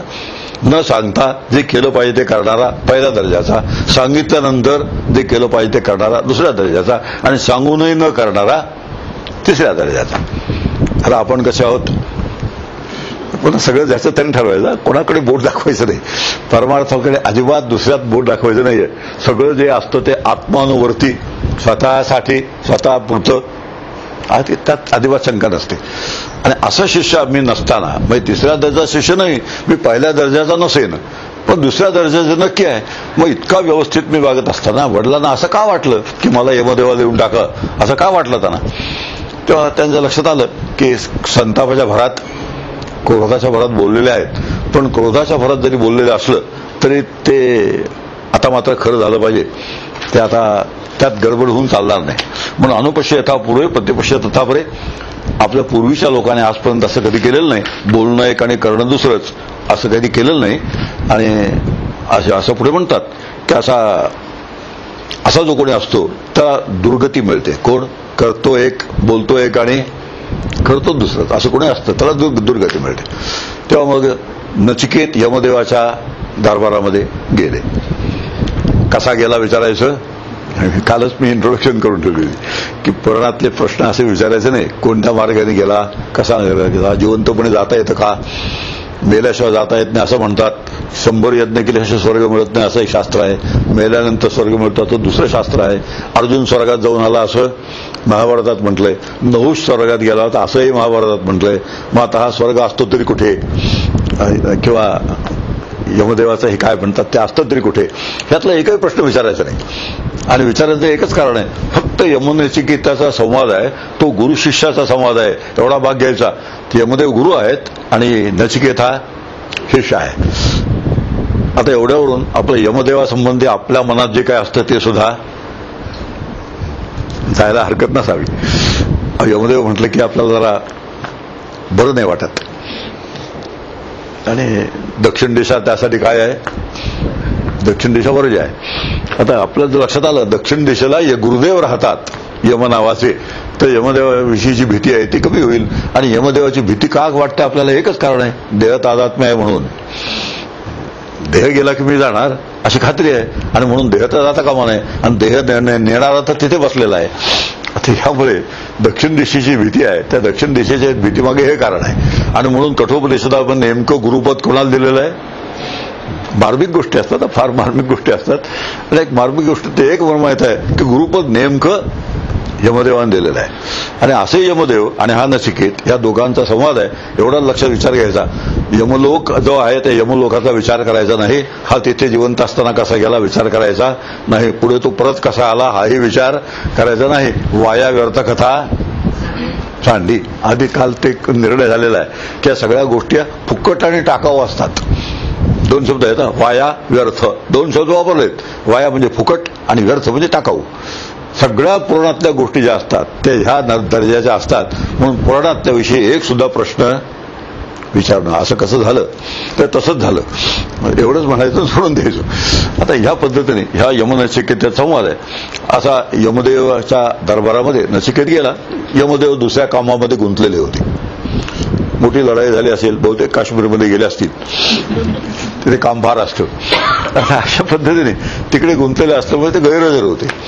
आणि गैरहजर असल्यामुळे ह्या नचिकेतची कोणी तिथे दखल घेतली नाही. 3 रात्री तो यमदेवाच्या दारामध्ये बसून राहिले. पण हे 8-10 वर्षाचा मुलगा आलेला, कुणी त्याची दखल घेतली नाही. यमदेव जेव्हा परत आले आणि त्यांना जेव्हा कळलं की हा 8-10 वर्षाचा 12 वर्षाचा मुलगा आपल्या दारात 3 रात्री बसून आहे, तेव्हा यमदेवांना सुद्धा भीती वाटली. ज्या यमदेवाची आपल्याला भीती वाटते त्या यमदेवांना सुद्धा भीती वाटली. आणि भीती वाटण्याचं एकच कारण आहे, जो अतिथी घरात आलेला आहे त्या अतिथीला जर तुमच्या घरात 3 दिवस उपाशी राहायची वेळ आली, 3 दिवस 3 रात्री उपाशी राहायची वेळ आली, तर अतिथीचा शाप जो असतो तो आपल्याला खूप त्रास देतो. आता हे गृहस्थाश्रमातलं एक विचार आपल्यासमोर आहे. अपॉइंटमेंट न घेता जर आला, आता अतिथी शब्दाचा अर्थ आहे अपॉइंटमेंट न घेता येणारा, अचानक टपकणारा पाहुणा, त्याला काय म्हणायचं? त्याला अतिथी म्हणायचं. आता हा हल्लीच्या चालू तुमच्या आमच्या भाषेमध्ये आहे. तर असा जो अतिथी आहे, तिथीचा वाराचा विचार न करता, काही तुम्हाला पूर्वसूचना न देता जो तुमच्याकडे येतो त्याला अतिथी असं म्हणतात. मी या घरात अतिथी नाही, 6 महिने आधीपासून चाललंय मी येणार आहे म्हणून. त्या अतिथी शब्दाचा नेमका अर्थ असा आहे की तो असा आलेला आहे आणि त्याचं सुद्धा बरोबर जसं स्वागत केलं पाहिजे तसं स्वागत करायला पाहिजे. हा ग्रस्थाश्रम धर्म जो आहे तो सुद्धा या उपनिषद आपल्याला सांगायला सुरुवात केलेली आहे. कोण घाबरलं? आता हे विचार करण्यासारखी गोष्ट आहे. अतिथी आपल्या दारामध्ये उपाशी राहतो याची यमदेवासमोर भीती वाटली, कारण अतिथीने जर अतिथीच्या मनात जे काही येईल त्या कोणाविषयी, जो कोण ग्रस्त आहे त्या ग्रस्ताविषयी त्याचे परिणाम काय होतात ते पण परत फार महत्वाची गोष्ट नाही ती. अशा प्रत्यक्ष संगतम सोनुत आमच्या इष्टापुरते पत्रपुष्पांश सर्वान, त्यामध्ये असं म्हटलंय की असा जो अतिथी असतो त्याच्या मनात जे काही विचार येतात त्या ग्रस्ताबद्दल, त्याचा परिणाम असा होतो की आता सगळं जे वैभव आहे ते सगळं वैभव नाहीचं होऊन जातं. आता पूर्वीच्या काळी असं धाक घालण्याची पद्धत होती. धाक घातल्याने माणसं जरा बेताने असतात, म्हणून एवढं काय सगळाच घात लगेच होईल असं समजण्याचं कारण नाही. पण एकूण तुमच्या प्रतिष्ठेला, गृहस्थाश्रमातल्या प्रतिष्ठेला साजेचं नाही एवढं फक्त लक्षात ठेवायचं. आणि यमदेवाने त्याचं कॉम्पेन्सेशन म्हणून काय दिलं, आता नवीन शब्द आहेत आपले. 3 रात्री तू माझ्याकडे उपाशी राहिलास तर एका रात्रीबद्दल तुला 1 वर मी देतो. आणि वर शब्दाचा अर्थ तुला जे मागायचं असेल ते मागू, त्याला वर असं म्हणतात. तर वर आपल्याला शब्द चांगला माहिती आहे आणि आपल्यातले बरेच जण या क्षणाची वाट बघतात ना, की देवाने आपल्यासमोर असं प्रसन्न व्हावं, उभं राहावं, शंखचक्र गदा पद्म इत्यादी, आणि त्याने म्हणावं वत्सा वर माग. आणि वत्सा वर माग म्हटलं की आमच्या वराची यादी तयार आहे, हे पाहिजे ते पाहिजे असं पाहिजे तसं पाहिजे इत्यादी इत्यादी. पण काय आहे, तो वर देणारा सुद्धा असा काय आहे की तुमच्या सगळ्या अटी कंडिशन्स वगैरे सगळ्या पुरा करून त्याला जे करायचं ते केल्याशिवाय सोडत नाही. उदाहरणार्थ मी काय सांगतो, ह्याने वर मागितलेले आणि आपण वर मागतो ते याच्यामध्ये फार अंतर आहे. ह्याने काय वर मागितले ते आपल्या समोर आहेतच आता, आणि आपण काय वर मागू, आमच्यातले एक प्रतिनिधित्व वर मागणारा. त्याने वर मागितला, उमरा बाहेर नको, उमऱ्याच्या आत नको, दिवसा नको, रात्री नको, माणसाकडून नको, पशुकडून नको, एवढ्या सगळ्या अटी घातल्या. देवाने जे करायचं ते दिवसा नको, रात्री नको, संध्याकाळी. अशा पद्धतीने विचार आहे. तर माणसाकडून नको, पशुकडून नको, दोन्हीचा रूप घेतलेला हिरण्यकश्यप, आता आपल्याला कल्पना आली असेल सगळ्या ना. आता त्यासाठी मी एक उपाय केलाय. देव आपल्याला फसवतो ना, म्हणून मी वकिलाच्या मदतीने एक यादी तयार केलेली आहे की देवाने आम्हाला फसवू नये आणि बरोबर देवाला बरोबर कसा अडकवायचा याचा विचार केलाय. पण तुकाराम म्हणतात, चतुराच्या राया आगा पांडुरंगा, की पांडुरंग कसा आहे, चतुरांचा चतुर आहे, म्हणून देवाला ह्या बनगडीमध्ये अडकवायचा प्रयत्न कधी करू नये. म्हणून असले वर मग पुत्रम देही धनम देही अमुकश्चमे तमुकश्चमे, ती चमेचमेची केवढी यादी आहे, चमस आणि नमस आहे ना. त्यामध्ये भटजीने तसं म्हणायला सुरुवात केली की काय बरं वाटतं आपल्याला, हे पाहिजे ते पाहिजे, असं पाहिजे तसं पाहिजे, आणि त्यासाठी सगळं मिळतं नक्की त्याला. यजमानाला काय मिळेल याबद्दल खात्री नाही, पण जो चमस म्हणणारा आहे त्याला मात्र जे बरोबर म्हणायचं ते सगळं मिळत जातं. हा सगळं असा उधारीचा नोखीचा मामला आहे, त्याला सगळं रोख आहे आणि आम्हाला सगळं उधार आहे. म्हणून ह्या असल्या भानगडीतच पडू नये. वर जे मागतात त्या, वर कोणते मागायचे त्यासंबंधी पहिला वर, त्याने कोणता पहिला वर मागितला की माझ्या वडिलांची माझ्याबद्दल जी काही एक मनोरचना तयार झाली असेल, माझ्याबद्दल त्यांचा जो राग आहे एक, की आणि असं कसं म्हटलं की मी तुम्ही मला कोणाला देणार असं कसं म्हटलं, याबद्दल राग आहे एक भाग. नंतर मी जो तुमच्याकडे आलो म्हणजे यमदेवाकडे, ते यमदेवाकडे मी आल्यामुळे त्यांना जे दुःख झालं असेल, त्रास झाला असेल, तर त्या माझे वडील जे आहेत ते माझे वडील शांत होऊ देत. हा पहिला वर. हे बघा, इतक्या त्या अत्यंत एक्साइटेड परिस्थितीमध्ये यमदेव वर माग म्हणतायत, त्यावेळेस त्याला स्मरण कोणाचं आहे, वडिलांचं स्मरण आहे. ज्या वडिलांनी त्याला झिडकारलं होतं, ज्या वडिलांनी त्याला पोरकट म्हणून दुर्लक्ष केलं होतं, त्या वडिलांचं स्मरण आहे. याला म्हणतात पुत्र धर्म. पुत्र आणि वडिलांविषयी पाहण्याचा धर्म, त्याला पुत्र धर्म असं म्हणतात. त्या पुत्रधर्माचं पालन सुद्धा नचिकेतने या ठिकाणी फार चांगलं, यमधर्म आणि गृहस्थ धर्माचं पालन केलं आणि नचिकेताने पुत्रधर्माचं पालन केलं. दोन्ही आपल्यासमोर आहेत. पुत्रधर्माचं पालन कोणी केलंय? आता एक एक शब्द समजून घ्यायचं. आणि अशी वर्म चुकतात, आणि वर्म चुकली की मग आमची फार फजिती होते. वर्म कशी चुकतात? एक पुंडलिक नावाचं आहे. पंढरपूरला आपण गेला असाल, किती तास उभं राहावं लागतं अगोदर रांगेमध्ये? 10 तासात रांगेत उभं राहायचं. रुबाबदार दर्शन, तुमचं आमचं दर्शन रुबाबदार असतं. रुबाबाला सुरुवात 10 तास रांगेत उभं राहायचं. आत गेल्यानंतर पोलीस हात ठेवतो मानेवरती, रुबाब नंबर 2. आणखी आत गेलं की बडवे असतात, ते मान ढकलतात, पायावरती डोकं आदळतात आणि वर काढून ढकलून देतात. इतकं रुबाबदार दर्शन आमचं. पुंडलिकाला दर्शन झालं तर किती रुबाबदार होतं. त्याचा रुबाब वेगळा, आमचा रुबाब वेगळा. त्याने रुबाब आणला कुठून? आता मुद्द्याची गोष्ट आहे. पुंडलिकाने आपल्या आईवडिलांची इतकी उत्कृष्ट सेवा केली, पुत्रधर्माचं इतकं छान पालन केलं की प्रत्यक्ष विठ्ठल त्यांच्या दारात येऊन उभे राहिले. आणि विठ्ठल म्हणतात पुंडलिकाला, तुला मला भेटायची इच्छा आहे, तुला वेळ आहे का? कोण कोणाला म्हणतंय? केवढा रोल बदलला, आणि हा रोल कशामुळे बदलला हे आपण लक्षात ठेवायचं. पुत्रधर्माचं पालन पुंडलिकाने इतकं छान केलं. त्या पुत्रधर्माचं पालन केल्यामुळे पांडुरंग येऊन दारात उभे राहिले. पुंडलिकानं रुबाबात उत्तर दिलं की मी आता कामात आहे, तुला भेटायला मला वेळ नाही. गेलात तरी हरकत नाही, उभं राहत. असं एक वीट दिली फेकून, पाहिजे तर उभे राहा, नाही तर गेलात तरी चालेल. वास्तविक आत बोलवायला पाहिजे. टीव्ही बघा, उपीट खा, चहा घ्या, पेपर वाचा, सोफ्या सीटवर बसा, काय ते काही नाही हो. आणि काही नाही, हे एकच कारण आहे की त्याचं जे काम तो उत्कृष्ट करत होता, त्या कामापुढे त्याला ह्या बाकीच्या कुठल्या गोष्टीची फिकीर नव्हती. आता मुद्दा एकच आहे मग, की पुंडलिकाला जसं विठ्ठलाचं दर्शन झालं ते रुबाबदार दर्शन झालं. कशामुळे झालं? त्याने पुत्रधर्म पाळला म्हणून. आता मला जर विठ्ठलाचं दर्शन हवं असेल तर मी काय केलं पाहिजे? मग आता आमची पंचायत आहे, आमची खूप पंचायत आहे, आणि ह्या सगळ्या पंचायतीतून वाट काढत काढत जायचं. याला तोप म्हणतात. तोप म्हणजे मला विरुद्ध गोष्ट करणं. मी ठेवायला तयार हो, पण घरातले लोक तयार नाहीत. जाऊ द्या. आता एकेका रात्रीसाठी एक एक वर मी देतो असं जेव्हा तो म्हणतो, तर पहिला वर त्याने मागून घेतला. माझे वडील आहेत, त्या वडिलांची माझ्याविषयी जी काही मनोरचना तयार झालेली आहे ती मनोरचना नाहीशी होऊ दे, ते शांत होऊ देत. पहिला वर आहे. आणि दुसरा वर मागून घेतला त्याने की स्वर्ग नावाची गोष्ट आहे असं मी ऐकतो. स्वर्ग नावाचं एक आहे ते मी ऐकतो, आणि तिथे जाण्यासाठी जे जे काही लागतं ते तुम्ही मला शिकवा. समर्थांचा चेला आहे बरं हा. समर्थांचा चेला म्हणण्याचं एकच कारण आहे की व्यवहारात चुकला नाही आणि परमार्थ अजिबात विसरला नाही. दोन्ही गोष्टी आहेत. आधी प्रपंच करावा नेटका, मग घ्यावे परमार्थ विवेक, असं समर्थांचं म्हणणं आहे. पण ते समर्थ पुढे म्हणतात प्रपंच मुळात नासका, विवेक करावा नेटका, नेटका होता फिका होत जातो. आता दोन्ही गोष्टी समर्थ सांगितलं. हा चेला समर्थांचा काय की व्यवहारात जे लागतं ते सुद्धा त्याने मागून घेतलं, आणि परमार्थात जे लागतं ते तर सोडलंच नाही. अनेक प्रलोभनं दाखवली यमदेवाने, पण ते त्याने सोडलं नाही. पण व्यवहारातलं सुद्धा त्याने सोडलं नाही, कारण व्यवहारात काय लागतं? संपत्ती लागते. समर्थांचं म्हणणं आहे प्रपंची पाहिजे सुवर्ण. पुढे यमदेवाने अमाप संपत्ती देऊ केली, मोठं राज्य देऊ केलं, जमीन देऊ केली. यमदेव असेपर्यंत आयुष्य तुला देतो इथपर्यंत सगळी दिली, पण ते म्हणाले परमार्थासंबंधी फक्त तुम्हाला विचारू नकोस. पण त्याने तो ठेका सोडला नाही. आता किती चतुर असला पाहिजे नचिकेत, किती चतुर असला पाहिजे.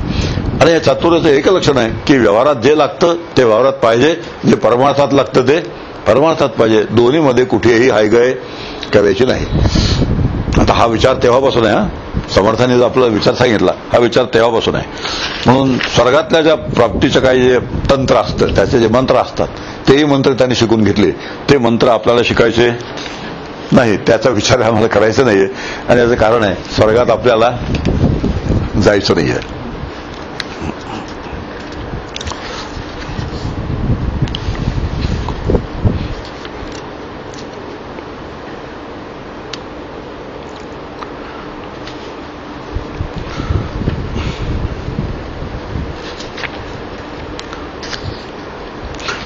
त्रिनाचिकेताग्नी वगैरे आहे, नचिकेताग्नी, तर वर दिला शेवटी की स्वर्गात जाण्याचा जो अग्नी असतो म्हणजे तो मंत्र असतो, त्या मंत्रासाठी जो अग्नी पेटवावा लागतो त्या अग्नीला नाव तुझ्या नावाने तो अग्नी आता ओळखला जाईल असं चौथा वर यमदेवाने नचिकेताला दिला. हा भाग सोडून देऊ आपण. आता मुख्य मागितलंय काय वर तो प्रश्न. आता नचिकेत स्वर्ग्यो यम वृणीथा द्वितीय वरेण हे तर मग्निम तव प्रवक्षंती जना तृतीयम वरम नचिकेतो वृणेश्वर. तो मला तिसरा जो वर आहे त्या तिसऱ्या वराबद्दलच थोक मी फक्त मला सांगा, बाकीच्या 2 वरामध्ये मला अडकवायचा प्रयत्न करू नका. आता तिसरा वर शब्दाचा अर्थ आहे हा 20वा मंत्र आहे. त्या 20व्या मंत्रापासून खऱ्या अर्थाने हे कठोपनिषद सुरू झालंय. म्हणजे त्याचे जे कथाभाग आहे तो कथाभाग इथे संपलेला आहे. येयम प्रेते विचिकित्सा मनुष्य अस्तित्वेके नायम अस्तित्वैके एतद विद्या मनुशिष्ट स्वयं वरणयम वेशम वरस्तुतिया. आता मांडणीची मोठी गूढ आहे. काही जण म्हणतात की मृत्यूनंतर असतो आणि काही जण म्हणतात मृत्यूनंतर नसतो. या संबंधी तुम्ही मला माहिती स्पष्ट करून सांगा. आता गूढ पद्धतीने मांडणी आहे. काही जण म्हणतात असतो, काही जण म्हणतात नसतो. ह्याचा अर्थ असा घ्यायचा की शरीर जेव्हा मृत्यूनंतर शरीर जेव्हा जळून जातं तेव्हा सगळं शरीर जळून जातं का काही शिल्लक राहतं. काही जण म्हणतो असतो म्हणजे काहीतरी रूपाने असतो आणि काही जण म्हणतात कोणत्याही रूपाने शिल्लक नसतो. आता कोणत्याही रूपाने शिल्लक नसतो असं म्हणणारे चारवाक आहेत. आणि चारवाक शब्दाचा अर्थ असा होतो चारुवाक जे गोड बोलणारे असतात, सगळ्यांना बरं वाटेल असं बोलणारे असतात, त्यांना काय म्हणायचं चारुवाक. सगळे राजकारणी कसे असतात चारुवाक असतात. सगळ्यांना बरं वाटेल असं, कोणाला दुखवायचं नाही, कोणाला त्रास द्यायचा, कोणाला वाईट वाटायचं असं बोलायचं नाही.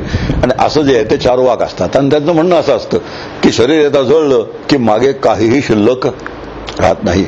आणि काही जण असं म्हणतात की शरीर जरी जळलं तरी आतमध्ये शरीराच्या आत असणारं जो जीव चैतन्य आहे ते वासना रूपाने जीव चैतन्य शिल्लक राहतं. आता इथेच खऱ्या उपनिषदाला सुरुवात झालेली आहे. आणि जीवचैतन्य शिल्लक राहतं वासना रूपाने असं मानलं तर पुढच्या पुनर्जन्माची व्यवस्था लागते. आणि काही शिल्लक राहत नाही असं म्हटलं तर पुनर्जन्माची व्यवस्था लागत नाही. आणि आपल्या शास्त्राने पुनर्जन्म मानलेला आहे. आता थोडं या संबंधी काही वेळ विचार करूया, पुनर्जन्म आहे का नाही. खूप जणांच्या मनात शंका असते आणि शंका असणं स्वाभाविक आहे. त्यासाठी एक डॉक्टर स्टीव्हन्सन म्हणून एक अमेरिकन शास्त्रज्ञ होऊन गेले. त्याने एक फार सुंदर संशोधन केलं आणि त्या संशोधनावर त्याने अमेरिकेत PhD मिळवली. अमेरिकेत PhD मिळवली म्हटलं की आपण अनक्वेश्चन ते स्वीकारतो. एक मनोरचना झालेली आहे की त्याने अमेरिकन युनिव्हर्सिटीमध्ये पुनर्जन्म असतो असं सिद्ध केलं आणि PhD मिळवून टाकली. आणि त्यांनी काय पद्धतीने ते संशोधन केलं तर विचार सांगतो. विचार सांगण्याचा हेतू एकच आहे की आपला पुनर्जन्म आहे की नाही याबद्दल आपल्या मनात शंका जर असेल तर ती शंका हळूहळू वास्तविक श्रद्धेने आम्ही पुनर्जन्म स्वीकारला पाहिजे. वासांश जीर्णाने तथापि आहे आपल्या शास्त्रात सांगितले किंवा मृत्यूस्थ मृत्यू गच्छती याच्यामध्येच इह नानैव पश्यती की जो या जगामध्ये द्वैत पाहतो तो एका मृत्यूपासून दुसऱ्या मृत्यूकडे जातो. म्हणजेच पुन्हा पुन्हा जन्माला येतो पुन्हा पुन्हा मरतो. हे आपल्या शास्त्राने सांगितलंय. श्रद्धेने आपण ते स्वीकारणार आहोत. पण काही त्याला मदत जर देता आली वैज्ञानिक पद्धतीची तर ती पण आपण द्यायचा प्रयत्न करूया की त्या संबंधी आपला निर्णय व्हायला मदत होऊन जाईल. म्हणून त्यांनी जगामध्ये 6000 लोकांची यादी मागवली की ज्यांना पुढचा मागचा होत गेला जन्म आहे तो आठवतो असा ज्यांचा क्लेम आहे. माझा पूर्वीचा जन्म ज्यांना आठवतो असा ज्यांचा क्लेम आहे अशा 6000 जणांची यादी मागवली जगभर. आता 6000 जणांच्या यादीमध्ये त्यांनी त्या हे केलं काय म्हणतात त्याला एलिमिनेशन प्रोसेस केली आणि साधारण 6 ते 7 वर्षाच्या वयाची जी मुलं आहेत की ज्यांनी असं म्हटलं की आम्हाला पूर्वीचा जन्म आठवतो त्यांची एक यादी तयार केली. ती साधारण 65 मुलं भरली.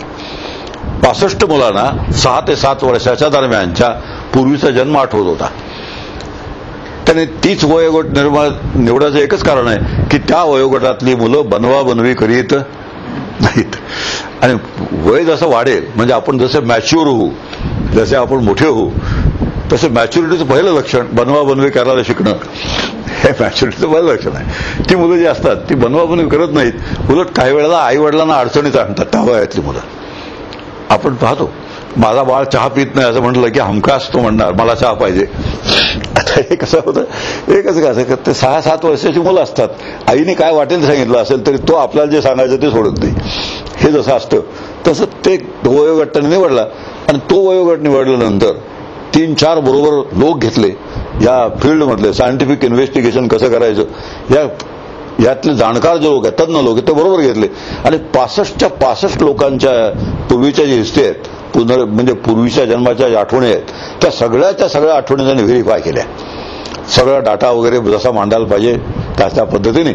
आणि त्याला असं लक्षात आलं की 65 पैकी साधारण 30-40 मुलांचे पूर्वीच्या आठवणी होत्या मागच्या जन्माच्या, ह्या सगळ्या जशाच्या तशा बरोबर निघाल्या.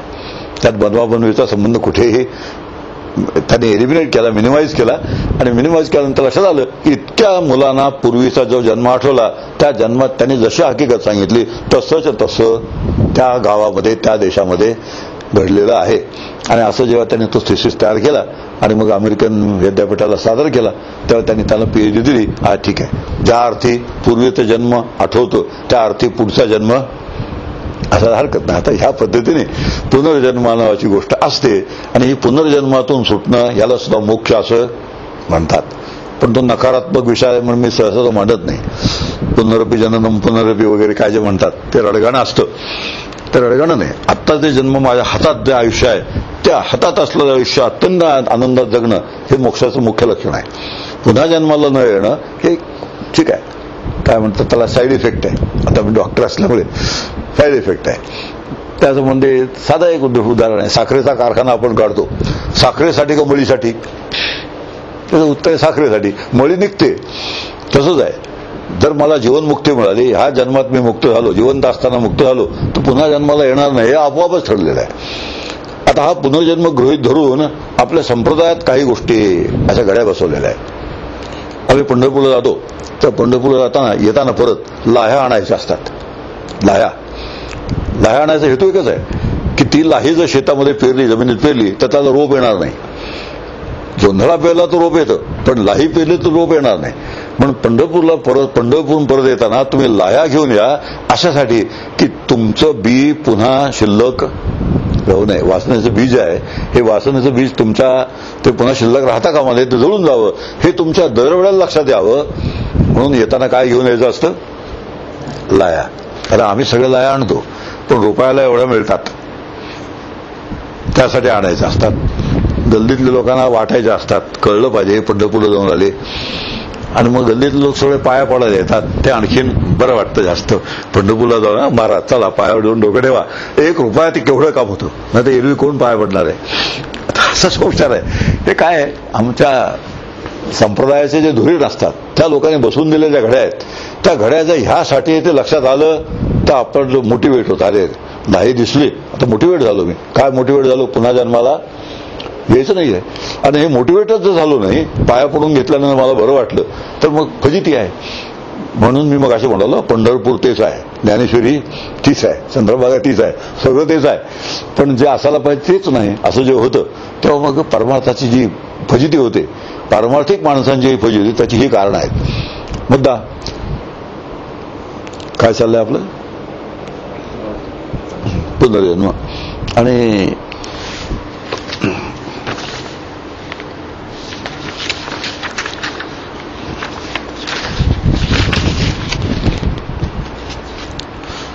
थांबूया वाट.